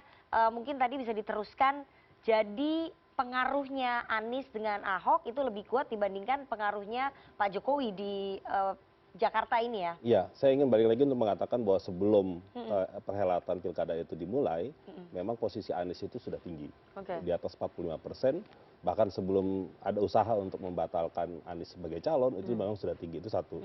Yang kedua adalah ketika misalkan di tengah perjalanan, itu kan terbelah ya. Kalau beberapa lembaga survei bilang terbelah antara suaranya Anies itu ke, atau disebut dengan anak abah itu ke Pram dan juga ke Ridwan Kamil. Nah, momentumnya menurut saya adalah ketika misalkan pada waktu itu Pram datang dan juga tertawa gitu ya dengan Anies di rumahnya, itu menurut saya menjadi pembuktian bahwa ini larinya kemana. Nah, itu yang menurut saya menjadi sangat penting, bahwa endorsementnya Anies jauh lebih mudah diterima ketimbang Pak Prabowo dan Pak Jokowi. Kenapa Pak Jokowi nggak bisa masuk di arenanya RK dan juga Suswono? Karena memang Pak Jokowi itu relatif sudah terlalu jauh gitu ya dengan konteks sebagai mantan gubernur Jakarta. Gitu ya. Ketimbang memang Anies yang memang Pilpres dia menang di Jakarta. Terus yang kedua adalah sebelum mencalonkan dia juga sudah tinggi. Jadi modalnya memang anak abah itu cukup lumayan, dan menurut saya itu cara yang strategi yang pas gitu ya untuk mendekatkan Anies dengan pemilihnya, Pram. Oke, jadi dengan keunggulan yang mencapai dihitung cepat antara 49 sampai 50, Anda melihat itu ada lompatan suara ataupun pergeseran dari pendukungnya Anies ke Pram Rano begitu? Ya, saya menduga kita itu nggak bisa lihat di surveinya kan, ya, belum betul, sempat karena beberapa survei itu kan menyebutkan undecided-nya itu di minggu-minggu terakhir ya. Saya nggak tahu Mas Toto juga termasuk atau tidak. Itu kisaran di sekitar 15 atau bahkan 16%. Nah itu larinya itu bisa jadi ke Pram gitu ya. Itu yang kita bisa perhatikan. Oke, jadi memang berarti sokongan ataupun endorsement-nya Anies terhadap Pram dan juga Rano itu yang membantu mereka untuk bisa melompat di hari-hari akhir ya. Tapi kan kalau kita lihat ada juga surat dukungan dari Pak Prabowo ke Ridwan Kamil tuh dan juga Suswono di hari-hari akhir. Kenapa ya? Padahal Pak Prabowo kan di Pilpres kemarin suaranya ketat dengan Anies Baswedan. Nah ini yang menurut saya menjadi tidak begitu relevan karena meskipun Pak Prabowo itu dalam konteks presiden gitu ya, mungkin bisa jadi tingkat loyalitas dan soliditas dari pemilihnya juga sudah kuat gitu ya, sehingga kemudian tidak memudahkan bagi pemilihnya untuk geser lagi gitu ya. Itu yang kita bisa lihat ya. Sehingga memang ini efek yang menurut saya menjadi sangat penting dan menarik gitu ya, kenapa kemudian pergeseran pemilihnya juga relatif sudah solid gitu ya. Oke, kalau tadi analisisnya Mas Aditya bahwa memang salah satu penyumbang suara terhadap Pram Rano itu adalah dukungan dari Anies Baswedan dan juga anak abah, bahkan Sekjen PDI Perjuangan mengatakan bahwa terima kasih relawan Mas Anies begitu ya. Nah, Bang Adian melihat ataupun dievaluasi di internal PDI Perjuangan memang ada faktor itu ya, faktor dukungan Anies dan juga anak abah itu yang membantu pemenangannya Mas Pram dan juga Bang Rano. Secara umum memang kita berterima kasih pada warga Jakarta ya, bahwa yang mereka lihat adalah calon gubernur yang intensif bertemu dengan rakyat, bukan calon gubernur yang dapat surat, bukan yang diajak makan oleh mantan presiden, bahkan bukan calon gubernur yang kemudian didukung dengan masuk pada wilayah-wilayah SARA, gitu loh. Nah ini kan artinya menunjukkan bahwa masyarakat Jakarta itu nggak gampang lah, nggak gampang kemudian diiming-imingi dengan isu SARA, diiming-imingi dengan mantan presiden, dapat surat dari presiden dan sebagainya. Mereka realistis, rasional, dia lihat siapa yang memang rajin mendatangi mereka, bertemu setiap hari. Artinya bahwa Pramono dan Bang Dul ini melawan surat dan endorse-endorsan dan isu SARA itu dengan kerja kerakyatan yang tidak tertandingi. Tapi faktor itu tadi dukungannya mantan gubernur DKI Jakarta, dukungannya Anies Baswedan dan anak abah masa nggak membantu? Bahwa dukungan Anies Baswedan, dukungan anak abah itu kan tidak dukungan yang muncul tiba-tiba tanpa proses. Mereka pasti melihat dong, Mas Pram ini bagaimana, Bang Dul ini bagaimana gitu loh. Kalau kemudian Bang Dul dan Mas Pram ini nggak tak di hati mereka juga mereka tidak akan mendukung. Nah begitu dia tak nyambung gitu loh. Seperti yang disampaikan Toto tadi, mereka menyatukan pendukung Ahok dan pendukung Anies yang terbelah sekian lama, yang kemudian mau coba-coba lagi dipertajam dengan isu SARA dari mereka, dari salah satu menteri yang mendukung Ridwan Kamil, menurut saya nggak kena itu gitu. Itu nggak kena. Dan keren lah masyarakat Jakarta ini keren. Mereka mampu menempatkan masalah pilkada ini pada porsinya. Ini pilkada. Sudahlah nggak ada surat-suratan, nggak endorse-endorsan segala macam. Kami mau lihat calon kepala daerah yang akan memimpin kami mengelola 90 triliun APBD buat kami itu yang memang rajin turun, belusukan, bertemu rakyat dan sebagainya. Bukan yang rajin terima surat gitu loh. Kayak begitu aja. Baik, itu sih. Nah, saya pikir tidak masalah ya endorsement, upaya membangun kekuatan mesin politik dalam jumlah lebih besar. Tapi jangan ada upaya generalisasi bahwa semua harus disamakan dengan kekuatan di dalam pilpres. Apalagi mengatasnamakan dengan narasi sesat bahwa kalau yang dimajukan sebagai calon gubernur atau bupati wali kota berbeda dengan koalisi pendukung presiden, maka nanti program nggak berjalan. Tidak ada ceritanya. Yang namanya presiden itu pasti ditakuti oleh siapapun yang kemudian sudah terpilih menjadi gubernur, bupati, wali kota. Mereka takutnya sama presiden, menteri keuangan, sama mendagri. Karena memang mereka baru bisa bekerja kalau kemudian ada koordinasi. Jadi jangan ada upaya generasi seperti itu. Yang kedua, endorsement ini jangan dibuat seperti instan dengan cara seperti membeli. Saya sebut nama lah. Kok tiba-tiba seperti ada seorang Raffi Ahmad yang sekarang sudah jadi utusan khusus presiden, di mana-mana itu kayak jadi paket endorser, yang tiba-tiba seakan-akan bisa membeli suara publik. Itu bisa dilihat loh, di beberapa daerah perlawanan muncul dari para influencer yang saya tahu cukup kritis dalam memahami isu-isu politik. Karena mungkin ada rasa muak bahwa orang ini sudah bekerja sebagai utusan khusus presiden, malah memberikan endorsement seperti sebuah paket hemat atau paket yang bisa digunakan di mana saja dengan modal teriak-teriak begitu misalnya mengendorse. Kalau ingin mengendorse, lakukanlah itu secara cerdas dan memberikan pendidikan politik. Contoh tadi, yang menarik ketika Anies mendukung itu kan bukan tiba-tiba nggak ada angin, nggak ada hujan seperti Raffi memberikan endorsement. Atau tiba-tiba Pak Prabowo dibocorkan suratnya begitu. Karena saya percaya Prabowo jauh lebih punya jiwa kenegarawanan dibandingkan mantan presiden yang memang belak-belakan cawe-cawe. Jokowi, udah sebut saja namanya. Dan itu yang membedakan. Yang menarik ketika Anies masuk itu, bukan Aniesnya tiba-tiba secara mengejutkan mendukung. Tapi narasinya menjadi rekonsiliasi antara anak Abah dengan Ahokers. Karena ada kesamaan isu. Ketika berbicara mengenai sepak bola, ketika berbicara mengenai program yang Pram berbicara mengenai saya akan melanjutkan terkait dengan petugas oranye karena legasi Ahok yang bagus sekali menurut saya. Tapi bicara mengenai Jaklingko, integrasi terkait dengan transportasi, saya ambil langkahnya Anies. Pada titik itu kan bersatunya kubu pengkubuan, tokoh antar tokoh, itu bukan karena membeli, bukan karena dorongan dari atas, tapi karena kesamaan sikap. Dan ketika itu terjadi, saya pikir pendidikan politik juga didapatkan.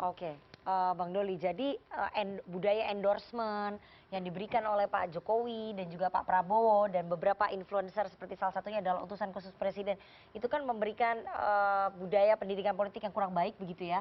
Dan nyatanya juga tidak terbukti di DKI Jakarta untuk paslon Anda, ini gimana? Nggak bisa dibilang baik atau tidak baik. Karena begini, dalam kompetisi, apalagi seperti kompetisi politik, pilpres, pileg, pilkada, semua orang yang ikut berkompetisi itu kan ingin menang. Tidak ada orang atau partai politik, gabungan partai politik ingin bertanding di pilkada atau pasangan calon itu tidak ingin menang.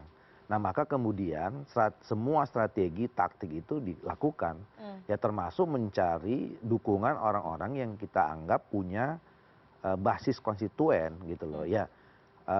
Kan nggak ada bedanya juga sebenarnya kan antara Ridwan Kamil dan Pak Susono didukung oleh sekian tokoh, sama juga dengan sana juga didukung sekian tokoh. Nah tinggal persoalannya apakah dukungan-dukungan tokoh itu sejauh mana bisa dikapitalisasi kan, itu aja kan. Itu yang nanti saya katakan tadi, kita belum tahu nih. Ini kan baru analisis saja, apakah memang benar dukungan tokoh antara Pak Anies dengan Pak Ahok itu lebih efektif dibandingkan dengan dukungan Pak Jokowi sama Pak Prabowo, itu kan kita belum bisa memastikan juga. Tapi itu sesuatu yang memang biasa saja dilakukan untuk meraih kemenangan, kira-kira begitu. Tapi juga kali ya, boleh nggak? Iya, silakan. Gitu, kalau menurut gue ya, proses bergabungnya Anies mendukung Mas Pram dan Bang Dul ini proses transparan. Ada program-program yang mereka bicarakan, seperti yang disampaikan tadi oleh Toto tentang Jaklingko. Maksudnya programnya diadaptasi ya? Loh, iya dong. Ya, ayo kita duduk bareng, kita ngobrol gitu loh. Itu pertama. Nah terus kedua,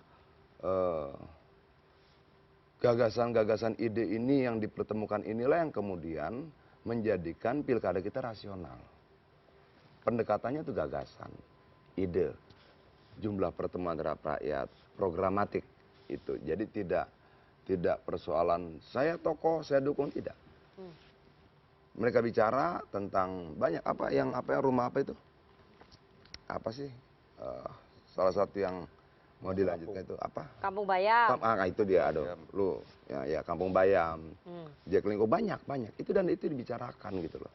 Nah ini yang menurut gua kerennya hubungan antara Mas Pram, Anies, Bang Dul dan Ahok. Ya. Yang tadinya berseteru sangat keras selama bertahun-tahun, nuansanya terbawa sampai Pilpres. Dalam konteks bicara rakyat Jakarta, mereka duduk bareng loh, gitu loh. Mereka duduk bareng. Apapun perbedaan kita, rakyat ini harus kita jaga. Jadi dipersatukan oleh visi misi dan program. Anda mau bilang begitu? Nah itu yang tidak terjadi gitu, tidak terjadi dengan Jokowi gitu loh. Yang dipertontonkan bukan bagaimana mereka berbicara tentang program Kampung Bayam, tentang transportasi, tidak, makannya gitu loh. Itu yang menurut saya tidak transparan terhadap rakyat. Rakyat jadi kemudian berpikir yang dinegosiasikan apa nih? Gagasan program kerakyatan atau anggaran nih, gitu loh. Nah kalau dengan Bang Dul, dengan Mas Pram tuh transparan banget. Gitu. Jadi ada proses yang transparan. Loh, ya enggak, ini kan dua konteks yang berbeda ya. Bicara soal isu dengan tadi kan pertanyaannya sejauh mana efektivitas soal ketokohan, endorsement. Itu nggak bisa dihindari dalam political game gitu. Ya. Nah, tinggal mau milih siapa itu kan urusan pertimbangan masing-masing, strategi masing-masing gitu. Jadi saya tidak membantah bahwa kemudian proses dukungan tokoh tertentu sambil membicarakan soal isu tertentu juga yang mungkin lebih menarik gitu ya. Tapi juga nggak bisa dikatakan bahwa ketika tidak dibuka pembicaraan antara Pak Jokowi dengan Pak Ridwan Kamil, kemudian Pak Prabowo dengan Pak Ridwan Kamil, itu belum tentu juga tidak membicarakan isu. Bahkan sebetulnya ya kalau dibicarakan tentang koalisi Indonesia Maju ini kan kita mendukung Ridwan Kamil dan Susono itu udah bicara tuntas dulu soal mau diapakan Jakarta. Isunya kan udah selesai dulu gitu loh. Tentang program-program seperti apa dan itu yang disampaikan Ridwan Kamil beberapa kali dan juga Pak Susono kira-kira 5 tahun ke depan mau dibuat seperti apa Jakarta. Itu pasti sudah dalam proses pembicaraan termasuk dengan tokoh-tokoh itu. Jadi bahkan gini misalnya gini, ini salah satu contoh Tanah Merah ya. Tanah Merah itu dulu kalau tidak salah itu Jokowi berikan KTP. Kemudian di zaman Anies itu dibangunkan infrastrukturnya, jalan, tiang listrik dan sebagainya. Nah, pembicaraan berikutnya Mas Pram itu mendatangi lagi Tanah Merah. Dia bahkan ingin melanjutkan apa yang pernah dijanjikan di zaman Jokowi, di zaman Anies. Nah, inilah kerennya Mas Pram ya. Dia bilang, oke, apapun problem-problem kita dulu, rakyatnya harus kita urus. Kita harus pastikan apa yang pernah dijanjikan Jokowi dulu, dijanjikan Anies dulu, akan saya genapi ketika saya menang gitu loh. Kemudian dia datang lagi. Nah ini yang menurut saya tidak dilakukan oleh Ridwan Kamil. Itu loh. Ridwan Kamil datang kemudian dan tidak bicara apa-apa gitu loh. Baik. Saya mau ke Bang Hendarsam. Bang Hendarsam, jadi endorsementnya Pak Prabowo yang membuat surat terbuka itu kalau menurut Mas Aditya itu tidak begitu berpengaruh terhadap elektoral RK dan juga Suswono itu gimana? Ya memang harus diteliti lagi ya, karena itu kan satu bahwa ini hasil hitung cepat baru ini sekarang dan tentunya para teman-teman peneliti yang ada pada saat ini juga belum bisa sebenarnya ya kan menyimpulkan hal tersebut berdampak langsung atau tidak langsung terhadap hal tersebut. Jadi ini kan baru hipotesis sementara terhadap hal tersebut. Nah, terkait juga saya tadi masalah endorsement terhadap yang di spotlight tentang masalah Raffi Ahmad tadi kan. Ya kan. Ya, jangan pula kita mengenyampingkan bahwa memang ada bagian dari strategi dan lain sebagaimana. Tapi harus kita lihat juga seorang Raffi Ahmad itu adalah simbol daripada generasi muda dan pekerja seni yang memang harus dilibatkan dalam politik kita. Jangan juga bahwa sebagai anak muda hanya dijadikan komoditi saja ya kan untuk meraih suara. Nah, ini yang coba diambil. Ya, ini kan dari kan posisinya beliau sebagai utusan khusus presiden. Iya, seperti itu kan. Ya, itu kan netral, pejabat negara. Bukan seperti itu melihat. Itu kan goal terakhirnya kan. Tapi pada saat sebelum itu kan harus dilihat juga bahwa dia adalah simbol daripada generasi muda yang mempunyai jiwa yang kreatif ya kan dan seperti itu dan sehingga oleh karena itu ini kan menarik para anak-anak muda untuk ya kan memilih paslonnya, ya kan, dengan terinfluence daripada Raffi Ahmad, contohnya seperti itu. Nah itu yang kedua. Yang ketiga saya sependapat dengan Mas Toto ya, ada sependapat atau tidak juga, bahwa ini nggak boleh digeneralisasi, di tiap daerah itu berbeda-beda memang, tiap daerah itu berbeda-beda. Tapi kan ada politisi Gerindra yang bilang bahwa memilih calon yang sama dengan pemerintah pusat dengan Pak Prabowo. Apakah saya harus sepakat dengan itu? Oke, jadi dari Gerindra yang lain nggak sepakat ya? Iya, apakah saya harus sepakat dengan itu? Tidak juga. Apakah itu suara satu partai dari suaranya nggak kompak kayaknya. Ya, sekarang masalahnya gini, apakah itu suara dari institusi partai atau tidak? Tapi kalau Pak Prabowo sendiri nggak masalah ya? Untuk? Kalau misalnya kepala daerahnya tuh berbeda partai, berbeda koalisi dengan beliau. Ya tidak masalah, kan di berbagai macam daerah kan memang seperti itu. Jadi kan boleh nambahkan sedikit, Mbak. Sebentar. Nanti apalagi yang mau ditanyakan? Oh, berarti udah. Iya, kalau sebenarnya hal-hal seperti itu jadi melihatnya memang harus secara kontekstual. Jadi saya ya kan melihat contoh DKI aja lah ya. Kita harus sportif ya melihatnya bahwa ini kan kontekstual. Nggak bisa juga kayak minyak dan air, hitam dan putih seperti tadi. Ketika anak abah, Anda bayangkan ketika Anies menjadi gubernur DKI pada saat itu. Ya kan, semua program Anies itu salah semua di mata PDI, kurang lebih seperti itu kan, 90% apa bisa dicek jejak digital seperti itu. Dan kemudian itu bersatu. Menurut saya itu hal yang positif karena dalam satu titik dan konteks tertentu, ya kan, mereka sepakat untuk hal tersebut, ya kan. Nah ini merupakan pendewasaan menurut saya, merupakan pendewasaan bagi masyarakat dan Jakarta mungkin dan daerah-daerah lain bisa jadikan role modelnya untuk hal tersebut kan gitu kan. Nah kedua juga kalau kita bicara tidak bisa menggeneralisir di Sumatera Utara contohnya ya ada Bobi dan ada Pak Edi Rahmayadi, kita juga nggak bisa melihat bahwa ini masalahnya Mas Bobi profilnya seperti apa dan Edi Rahmayadi seperti apa. Edi Rahmayadi itu ya kan survei LSI 1 bulan sebelumnya 35% sudah menyatakan tidak usah maju gitu loh. Masyarakat memang udah nggak pengen maju dan itu udah similar ya dengan hasil quick count pada hari ini. Jadi konteksnya memang tiap daerah itu berbeda-beda. Baik. Sebentar aja Bang, kita mau break. Ya.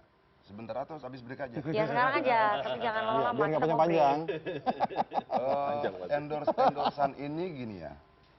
Kita buat sebuah tindakan hari ini, bagaimana kita mengukur dampaknya cuma sampai sini. Jangan-jangan sampai sana. Jangan-jangan sampai sana jauh sekali. Ngukurnya gimana? Ngontrolnya gimana? Oke. Apa hubungannya dengan ini?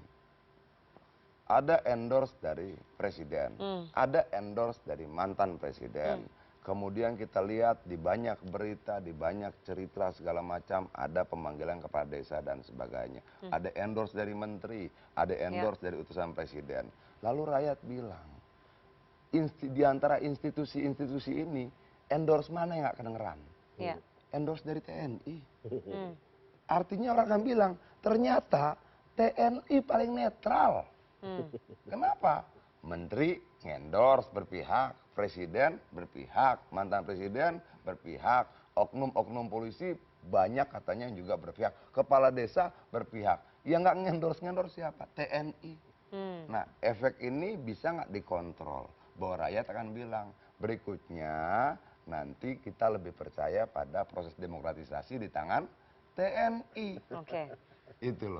Efek itu nggak bisa kalian kontrol. Kenapa kegagalan kita sebagai institusi-institusi rakyat sipil yang tidak mampu kemudian menempatkan tugas dan kewenangan membabi buta seperti sekarang.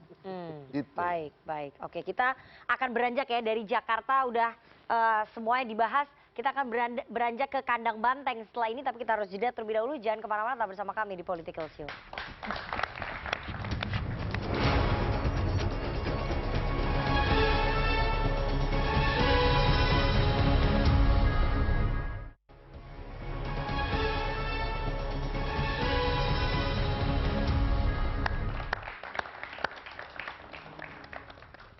Terima kasih Anda masih bersama kami di Political Show. Kalau tadi kita di segmen sebelumnya sudah membahas soal dinamika di Pilkada Jakarta, kita akan beralih ke kandang banteng di Provinsi Jawa Tengah.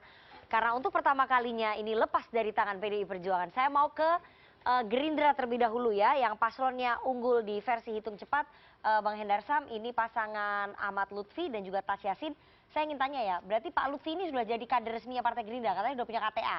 Ya, kader ya. Jadi sudah punya KTA ya, jadi itu kader resminya Partai Gerindra yang unggul sementara saat ini di Pilgub Jawa Tengah. Pertanyaan saya, apakah memang karena faktor Pak Lutfi 4 tahun jadi Kapolda Jawa Tengah itu membantu sekali pemenangan beliau di sana ya? Jadi nggak gini ya, ngelihatnya juga memang harus secara ini, bahwa beliau ya kan kalau dibandingkan dengan Pak Andika, beliau pasti jauh lebih populis di sana. Karena memang bertugasnya bukan pada saat di Kapolda saja ya. Pada saat beliau di kepolisian memang dia bertugas kan menjadi Wakapolres Solo ya dulu. Dan lain sebagainya seperti itu. Jadi memang dia lebih populis.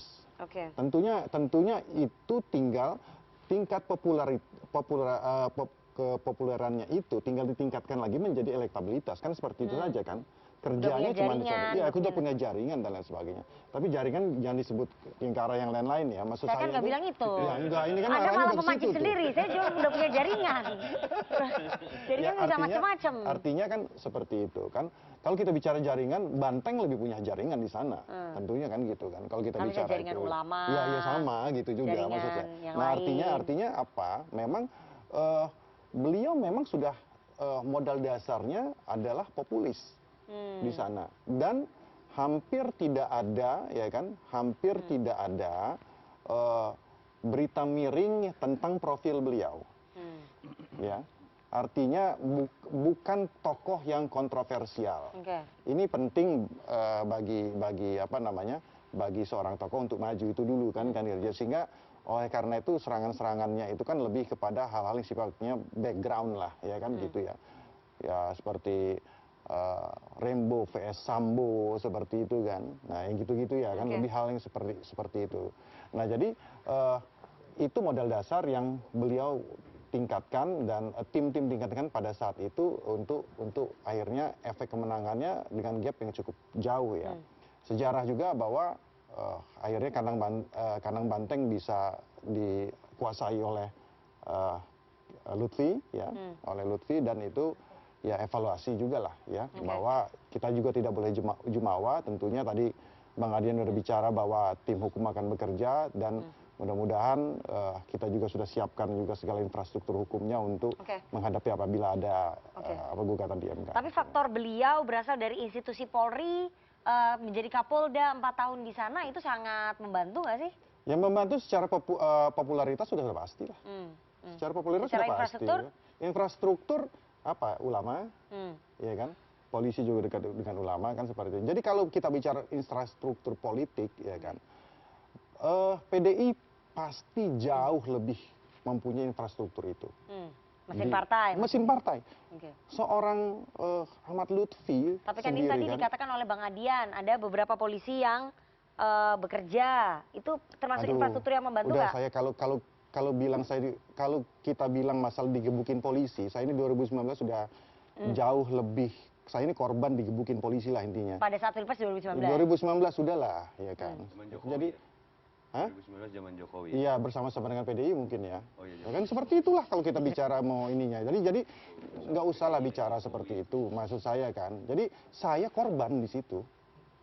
Saya mendampingi kalau kita bicara itu dan ini nanti itu persoalan berbeda ini ya nggak bisa dibeda-bedakan nanti itu bisa ya beda lagi enggak. Bang ini pilkada ya seperti yang harus dilihat ya kan pilkada dan pilpres 2019 dengan 2024 itu berbeda ya kan di 2019 itu ya kan isu kecurangannya itu lebih jauh. Itu nomor 1.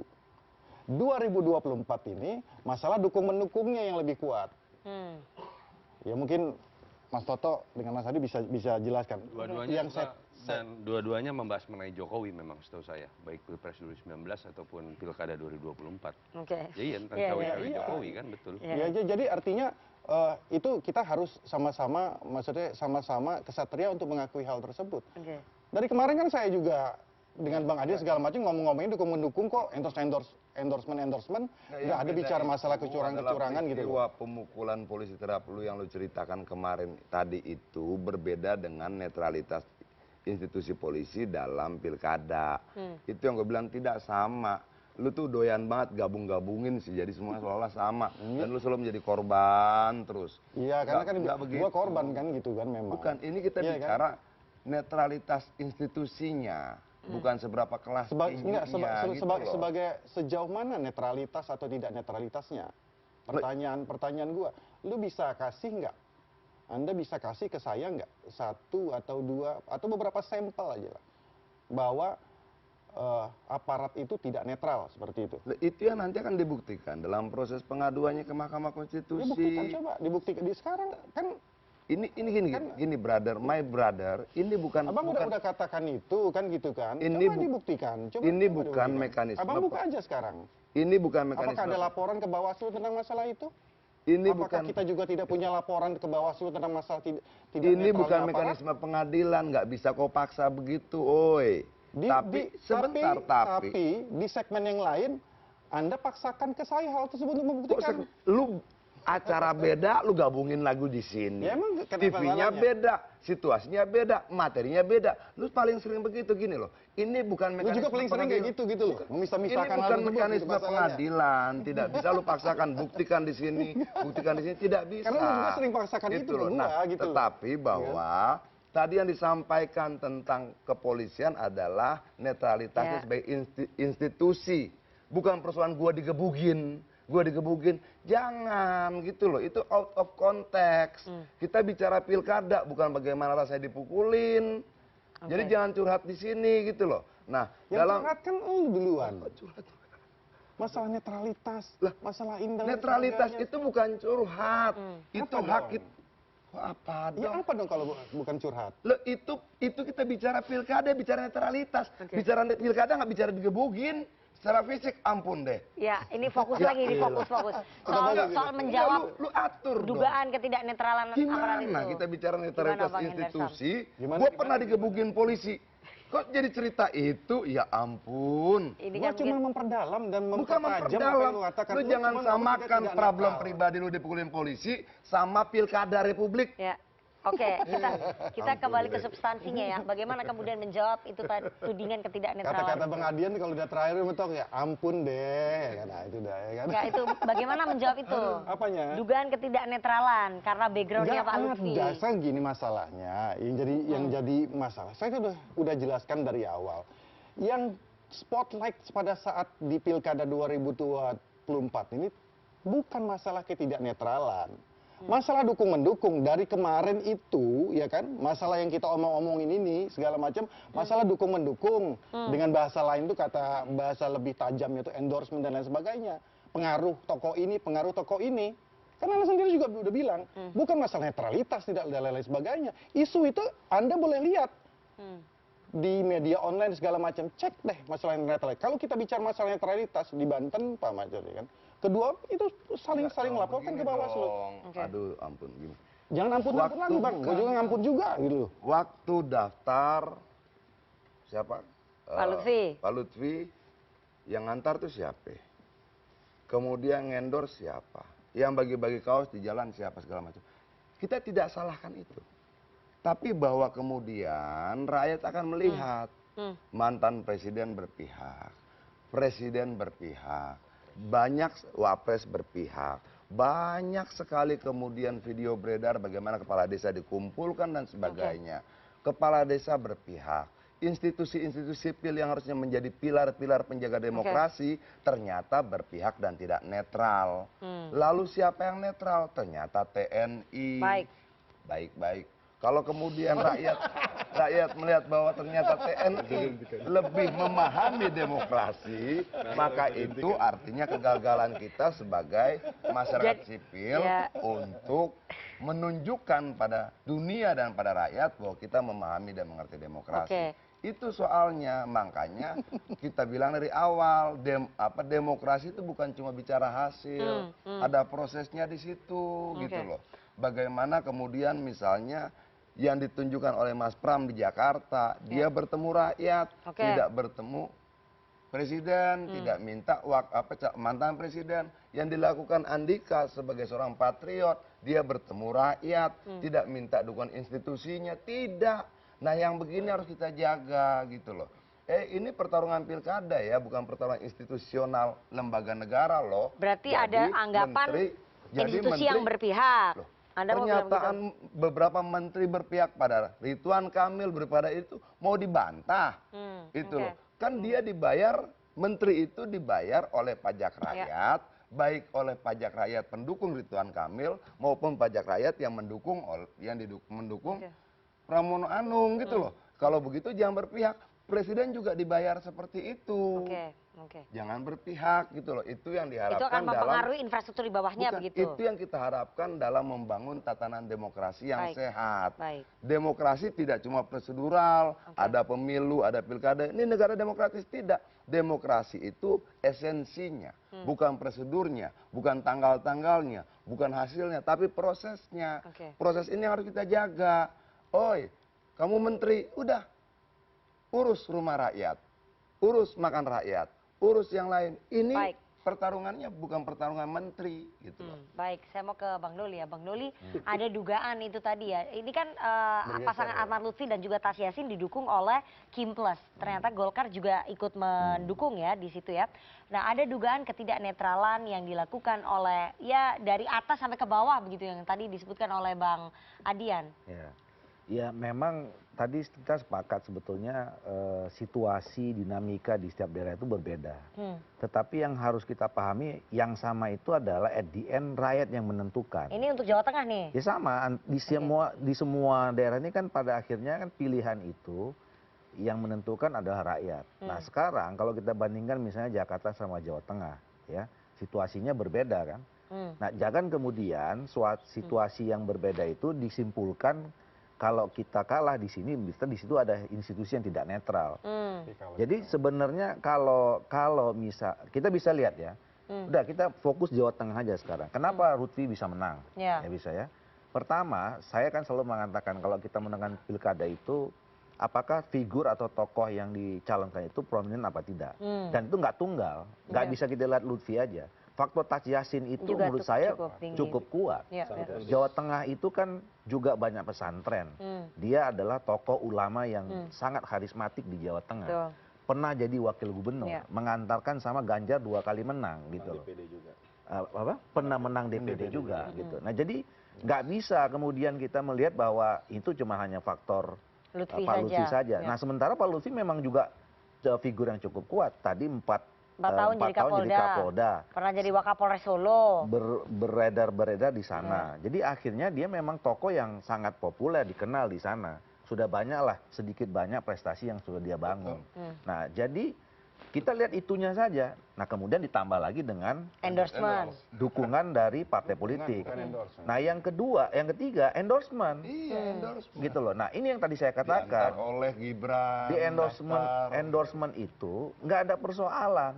Sama juga kan orang juga tahu kok Pak Andika didukung sama Ibu Mega kan gitu loh. Sama aja nggak ada bedanya juga. Tapi kan ini kan Pak Mas Gibran kan gitu. Wapres. Ya sama ya. Pak Prabowo kan juga bikin video itu kan akan dikhawatirkan akan membuat bias infrastruktur di bawahnya, ASN di bawahnya. Tadi kalau dibandingkan kenapa di Jakarta nggak dibicarakan itu? Kalau misalnya tadi disebutkan misalnya endorsement pengaruh, ternyata tadi disimpulkan analisisnya di Jakarta nggak berpengaruh begitu gitu ya. Loh, ya. Jadi maksud saya jadi jangan makanya kita lihat hasil akhirnya itu rakyat milih siapa.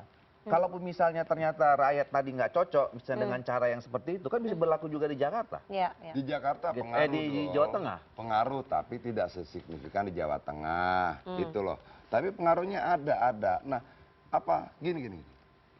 Kayaknya kita harus berdiskusi demokrasi seperti apa sih yang lo harapkan?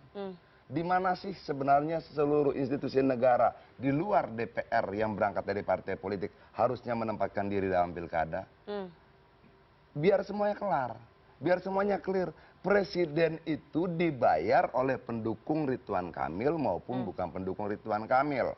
Dibayar oleh pendukung Lutfi maupun pendukung Andika. Untuk itu berdirilah di tengah-tengah itu. Oke. Mantan presiden kan ketua umum partai juga. Nah itu salah satu yang harus kita tuntaskan dalam pembicaraan mengenai undang-undang pemilu. Bagaimana kalau posisinya begitu? Gini, ada peristiwa Oke, kita dapat pengetahuan, peristiwa ini melahirkan masalah, kita cari jalan keluarnya, kita bedah di DPR. Oh baiknya berikutnya begini. Nah itu yang membuat kita sebagai bangsa terus bertumbuh. Tapi ketika kemudian menterinya berpihak, kemudian utusan presidennya berpihak, ini artinya negaranya, pemerintahnya sudah berpihak. Oke, saya ingin tanya ya Bang ya, apakah dengan keperpihakan esensi demokrasi itu adalah keputusan ada di rakyat. Jadi kalaupun misalnya mantan presiden atau siapapun ya, kalau rakyatnya nggak berkenan, ya nggak juga. Sama tuh antara Jakarta dengan Jawa Tengah. Makanya kemudian kita dikatakan bahwa demokrasi tidak hasil. Bagaimana rakyat memilih? Karena endorsement, karena intimidasi, karena sembako, karena serangan fajar, itu akan mempengaruhi pilihan rakyat.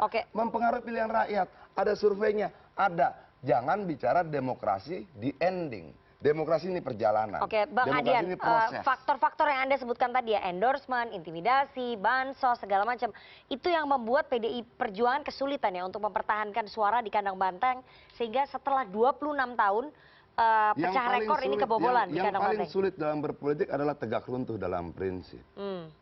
Sanggup nggak kita tetap berpegang teguh pada prinsip ini, tidak bansos-bansosan, tidak mengajak-ngajak institusi sipil negara lainnya, tidak mengintimidasi kepala desa, tidak mengintimidasi yang kemudian berbeda.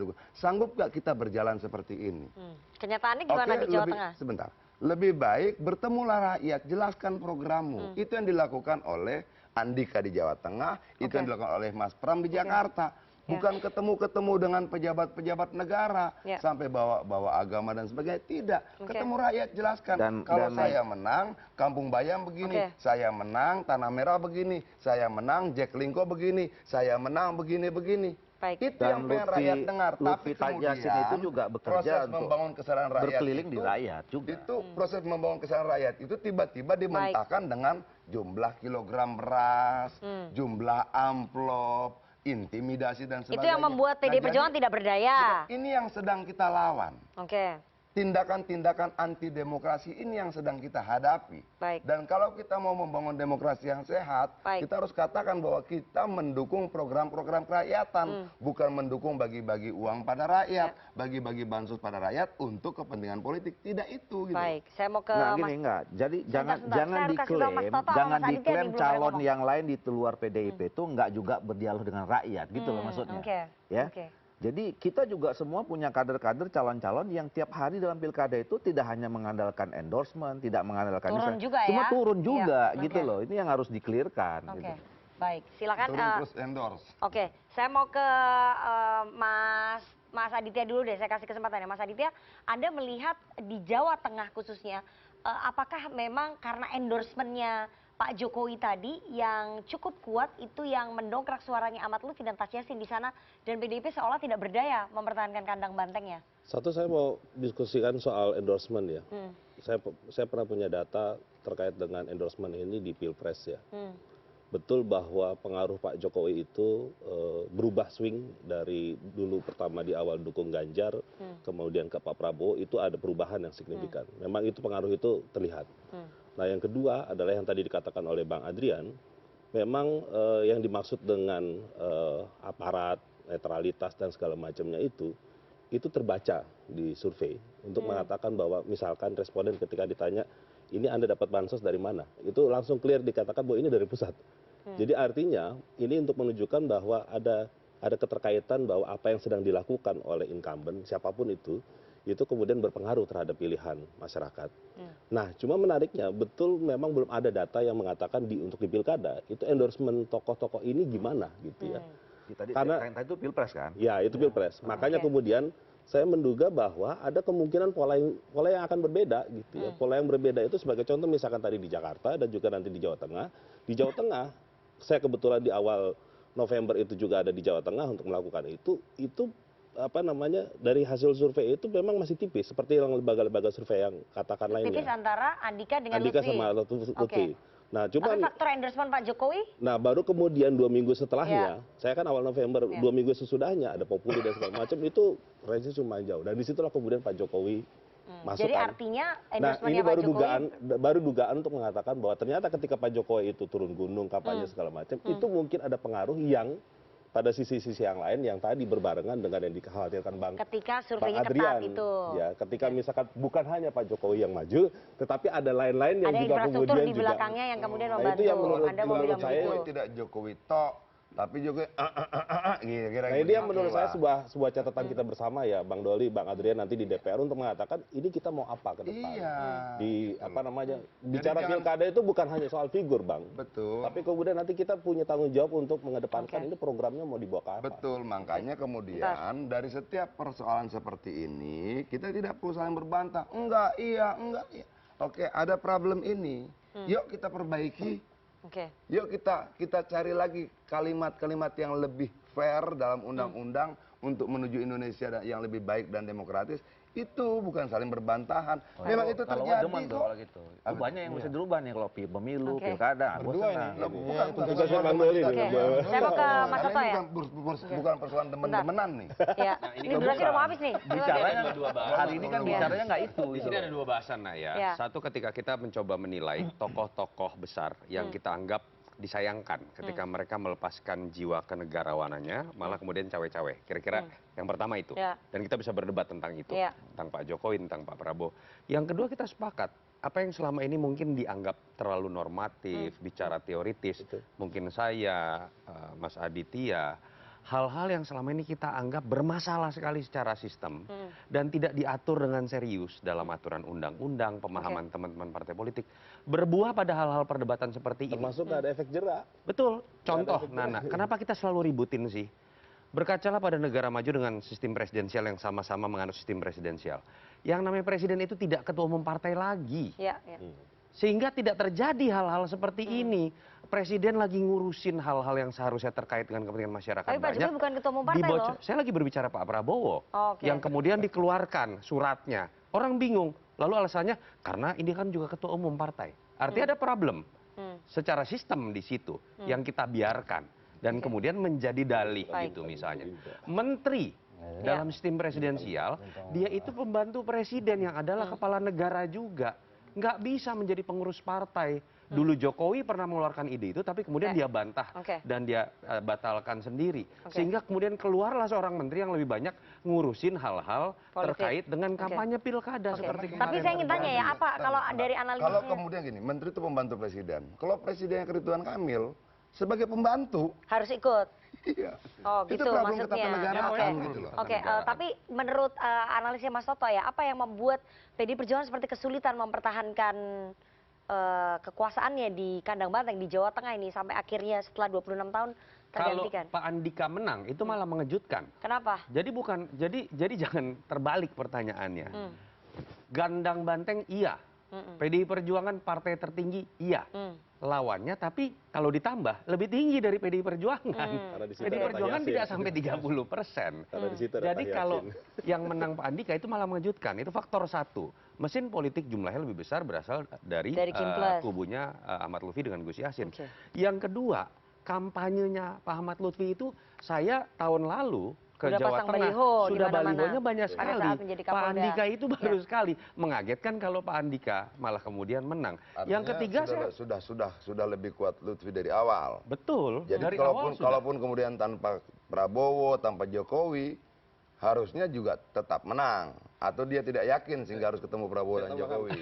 Saya tambahkan Mbak Nana, salah satu hal krusial kenapa Ahmad Lutfi menang itu adalah karena ada Tah Yassin. Tah Yassin dan juga hijau, faktor hijaunya. Karena ini yang kemudian menjadi pengikat yang apa namanya membuktikan di survei ya. Karena menurut saya elektabilitas Pak Andika sama Ahmad Lutfi itu relatif sama. Jadi tidak ada peran Prabowo, tidak ada peran Jokowi. Tapi artinya begini. Tidak ada. Tapi dalam konteksnya Tah Yassinnya, hijaunya itu. Artinya Jokowi sama Prabowo tidak berperan. Nah itu saya katakan soal Prabowo-nya. Ini nyambung mengatakan Prabowo sia-sia dong. Ini nyambung ke ungkapan Adian tadi ya. Bahwa seharusnya kan menarik buat kita kemudian membahas peluang kemenangan dari Andika versus Lutfi ini dilihat dari sisi sosok ini ketika kebetulan berasal dari tentara, gimana sepak terjangnya. Ketika menjadi seorang polisi, gimana sepak terjangnya. Sebagai orang yang ada darah Jawa Tengahnya, siapa yang memiliki kiprah lebih banyak misalnya. Dalam karakter pemimpinan, siapa yang lebih bagus. problem utama adalah kalau kita langsung mengkotak-kotakan ini menjadi kubu tertentu. Sehingga perdebatan yang utama terkait dengan variabel kepemimpinan jadi hilang. Mau pilih Jokowi apa Mega? Itu yang menurut saya nggak sehat dari awal. Makanya yang membuat stiker-stiker itu menurut saya sampah demokrasi. Yang kemudian menihilkan peran orang yang sudah punya personal branding, berkampanye program, lalu kemudian didikotomikan dan digeneralisasi hanya dengan cara seperti itu. Betul. Oke, baik. Nanti kita akan tanya ke teman-teman mahasiswa bagaimana tanggapan mereka terhadap hasil hitung cepat di beberapa wilayah, terutama di DKI Jakarta. Tapi kita harus jeda terlebih dahulu, jangan kemana-mana, tetap bersama kami di Political Show.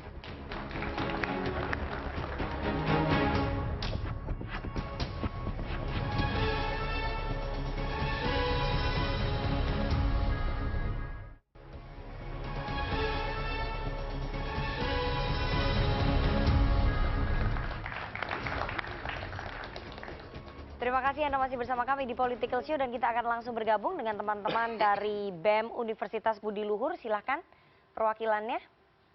Baik, selamat malam. Assalamualaikum warahmatullahi wabarakatuh. Waalaikumsalam. Selamat malam Bapak-Bapak sekalian. Perkenalkan, nama saya Vion Patrick, saya dari Universitas Budi Luhur. Yang ingin saya tanyakan adalah terkait pada masa kampanye Pilkada kemarin, kita mengetahui ada salah satu fenomena di mana video beredarnya Prabowo mendukung salah satu calon pasangan gubernur di daerah Jawa Tengah. Yang ingin saya tanyakan bagaimana tanggapan dari Bapak-Bapak sekalian. Terima kasih. Oke, meskipun sudah berlalu ya, satu lagi. Assalamualaikum warahmatullahi wabarakatuh. Perkenalkan, nama saya Muhammad Raffi Abidasmi, saya dari Universitas Budi Luhur. Pertanyaan saya untuk Bung Adian, seperti yang kita ketahui ya, PDI Perjuangan ini mengalami kekalahan di beberapa wilayah, termasuk di kandang Banteng yang di Jawa Tengah. Nah, menurut pendapat Bung Adian, apakah PDI Perjuangan ini hanya memprioritaskan kemenangannya itu di wilayah Jakarta? Terima kasih. Baik, silakan Bang Adian, itu dijawab dulu. Prioritasnya cuma di Jakarta, sehingga kandang Banteng mungkin dilepas gitu fokusnya. Enggak lah, semua wilayah di Indonesia itu istimewa bagi PD Perjuangan. Tidak cuma Jakarta, Jawa Tengah, Kalimantan, Papua, semua punya tempat yang istimewa dalam di PD Perjuangan. Sehingga tidak ada yang dianak emaskan, tidak ada yang dianaktirikan. Problemnya sebenarnya bukan di situ, tapi kita mengajak melihat proses demokrasinya. Itu loh. Kalau teman-teman anggap mantan presiden lebih baik berbicara tentang pilkada Kabupaten Tegal dengan beberapa ratus ribu DPT dibandingkan berbicara tentang stunting, kemiskinan, batas wilayah negara dan sebagainya, ya biarkan saja itu terus terjadi gitu loh. Kalau kemudian menteri-menteri boleh terlibat dalam pilkada, ikut mengomentari, berbau sara bahkan ya, segala macam, dan itu dianggap benar, ya silakan ulang lagi. Gitu loh. Kalau kemudian staf khusus presiden ikut kampanye kemana-mana dan dianggap benar, ya silakan ulang lagi. Tetapi ketika kemudian yang berkuasa adalah mereka yang punya akses pada kekuasaan, yang berkuasa adalah mereka yang punya akses pada finansial, maka kalian tidak akan pernah mampu untuk membangun mimpi kalian sendiri. Sesederhana itu. Demokrasi itu membuat semua orang boleh menjadi apapun toh. Termasuk kita-kita yang berangkat dari orang-orang yang bukan siapa-siapa. Demokrasi membuka peluang itu, tapi proses yang sedang berjalan membangun sebuah pemikiran baru tentang demokrasi ala Indonesia, bahwa demokrasi versi Indonesia itu adalah dia harus punya akses pada kekuasaan baru dapat kemenangan, dia harus punya akses pada oligarki baru dapat kemenangan, sehingga tidak punya kedua akses itu tapi punya pemikiran baik, silahkan bermimpi. Itu loh. Baik, Bang Doli, nanti saya baru ke Bang Hendarsam ya, soal video tadi, bagaimana tanggapannya video yang dibuat oleh Pak Prabowo untuk pasangan Ahmad Lutfi dan juga Taj Yassin. Oh, Bang Hendarsam dulu. Golkar soalnya itu bukan kader, jadi dikasih dulu ke Bang Hendarsam. Kader Gerindra. Kita harus tercerdaskan dengan masalah ini. Bahwa ada dua aspek. Yang satu adalah aspek hukumnya sendiri, aspek aturannya itu sendiri, dan kedua aspek prakteknya juga ya. Saya sudah berkali menjelaskan masalah ini. Jadi dari aspek hukumnya tidak ada salahnya ketika beliau memang secara konstitusi dan undang-undang dan ditakdirkan menjadi seorang presiden, kepala negara dan juga seorang ketua umum partai. Ini memang anugerah dan blessing yang beliau harus terima berikut dengan resikonya. Nah, tinggal bagaimana beliau bisa memberikan suatu tindakan memisahkan antara kedua ini sehingga tidak adanya konflik kepentingan di dalam hal sana. Undang-undang sudah jelas, ini ada 2 anggota DPR di sini, ya kan? Undang-Undang Pemilu 2017 itu pasal 299 sudah menjelaskan bahwa presiden itu boleh berkampanye. Tapi dengan limitatif tertentu, tidak boleh menggunakan fasilitas negara, waktu-waktu tertentu, ya kan? Ya. Nah, di situ boleh. Tapi di satu sisi, seorang ketua umum partai pada saat dia memberikan sebuah rekomendasi kepada pasangan calon di berbagai daerah, maka disitulah keberpihakan dia memang. Kayak gitu. Tinggal masalah aturan main yang harus diatur. Nah, ini bukan tanggung jawab saya. Pak Prabowo hanya menjalani konstitusi dan aturan yang ada. Sepanjang itu tidak dilanggar, ya sudah. Sudah dikatakan oleh Bawaslu ya. Nah, sudah. Nah, itu yang pertama. Kalau tapi kan posisinya melekat sebagai presiden. Kalau hari Minggu juga nanti, tolong Dik. Yang kedua, kalau kita juga flashback ke belakang, ya kan? Di 2019 itu dilakukan oleh Anies dan juga dilakukan oleh Ganjar. Temannya Bang Adian. Ganjar juga mempromosikan Pak Jokowi pada saat itu. Ya kan? Dengan 31 kepala daerah lainnya di Solo. Ya kan? Jokowi Ma'ruf pada saat itu. Nggak problem masalah itu. Dari pihak kita nggak problem masalah itu. Ya kan? Jadi bukan sesuatu hal yang baru dan itu memang prakteknya memang seperti itu. Sepanjang memang itu diatur oleh undang-undang. Kalau memang itu menjadi suatu catatan, ya kan? Beliau-beliau berdua inilah yang nanti akan memperbaikinya. Tugas kan. Pak Prabowo hanya menjalankan aturan main yang ada. Seperti itu. Baik, Bang Doli silakan. Iya, simpel aja menurut saya. Semua dalam kehidupan bernegara dan berbangsa kita ini kan diatur. Ada hukumnya, ada aturannya gitu.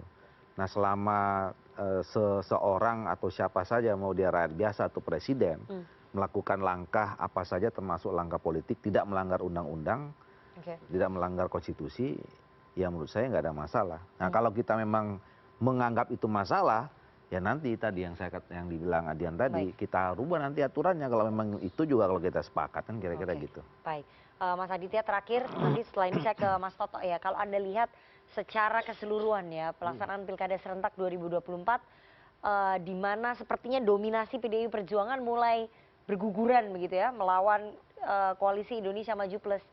Ini bagaimana Anda melihatnya? Ya, saya pikir ini sebagai sebuah bukan warning ya, malah saya merasa bahwa nanti akan ada konstruksi baru di politik Indonesia ya. Saya merasa bahwa nanti, saya nggak tahu nanti Bang Adian bisa setuju atau tidak gitu ya, mengatakan bahwa positioning PDIP nanti ke depan kayak apa. Gitu kan, apakah kemudian sekarang memang betul tidak ada menterinya di kabinet, tetapi pada sisi yang lain dengan hasil pilkada, ini menurut saya akan mengkonstruksikan posisi mereka, PDIP. Apakah tetap akan di sana dan kemudian memposisikan sebagai oposisi yang memang kita butuhkan saat ini, atau akan ada bagian lain yang akan kita lihat dalam waktu dekat misalkan.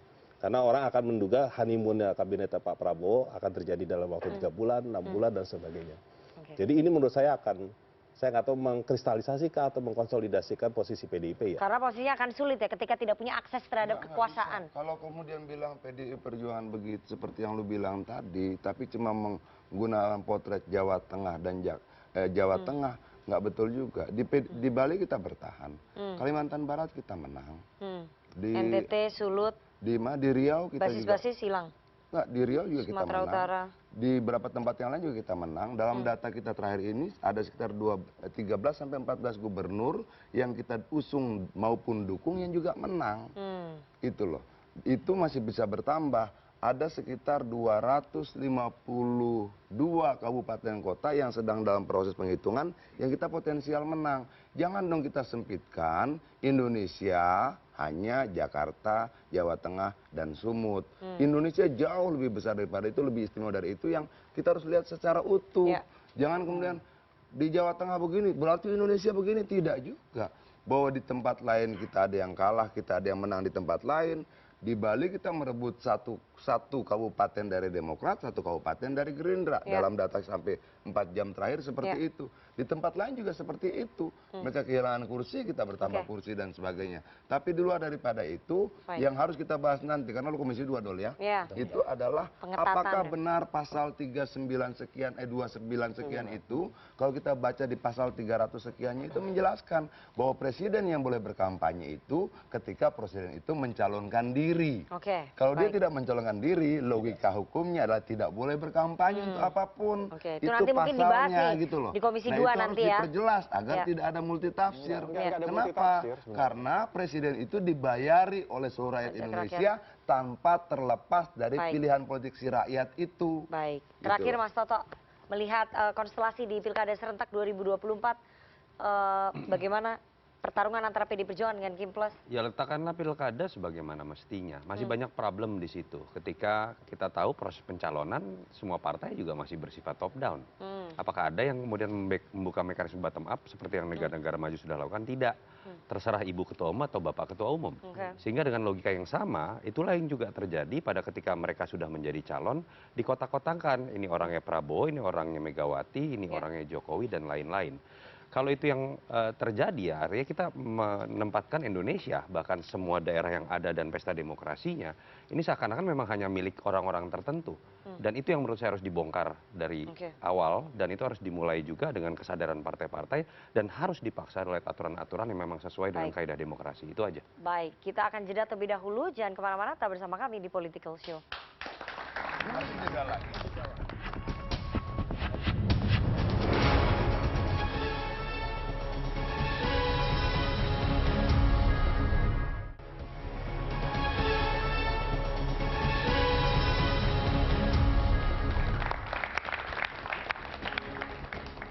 Itu tadi perbincangan kita selama 2 jam ke belakang terkait Pilkada Serentak 2024, di mana ada beberapa wilayah inti yang biasanya dikuasai oleh PDI Perjuangan lepas gitu ya, dan berhasil direbut oleh Koalisi Indonesia Maju Plus. Tapi terkait dengan Pilkada Jakarta, kita belum tahu siapa yang akan memenangkan Pilkada Jakarta. Apakah ini akan berlangsung 1 putaran atau 2 putaran, kita masih menunggu hasil perhitungan manual yang dilakukan oleh KPU dari Provinsi DKI Jakarta. Dan tadi kita sudah membahas segala dinamikanya, semoga ada perbaikan, karena ternyata catatan yang paling penting di Pilkada Serentak 2024 ini adalah tingkat partisipasi masyarakat menurun dibandingkan dengan pilkada-pilkada sebelumnya, sehingga ini bisa menjadi evaluasi bagi DPR apakah nanti akan memisahkan waktu pemungutan suara antara Pilpres, Pileg dengan Pilkada Serentak. Terima kasih kepada seluruh narasumber yang sudah hadir di studio ikut membahas dan juga meramaikan diskusi kita terkait dengan Pilkada Serentak 2024, dan juga teman-teman dari Badan Eksekutif Mahasiswa Universitas Budi Luhur. Kita akan ketemu lagi Senin pekan depan jam 20.30 waktu Indonesia Barat. Saya Rifana Pratiwi pamit, selamat malam, sampai jumpa di Political Show pekan depan.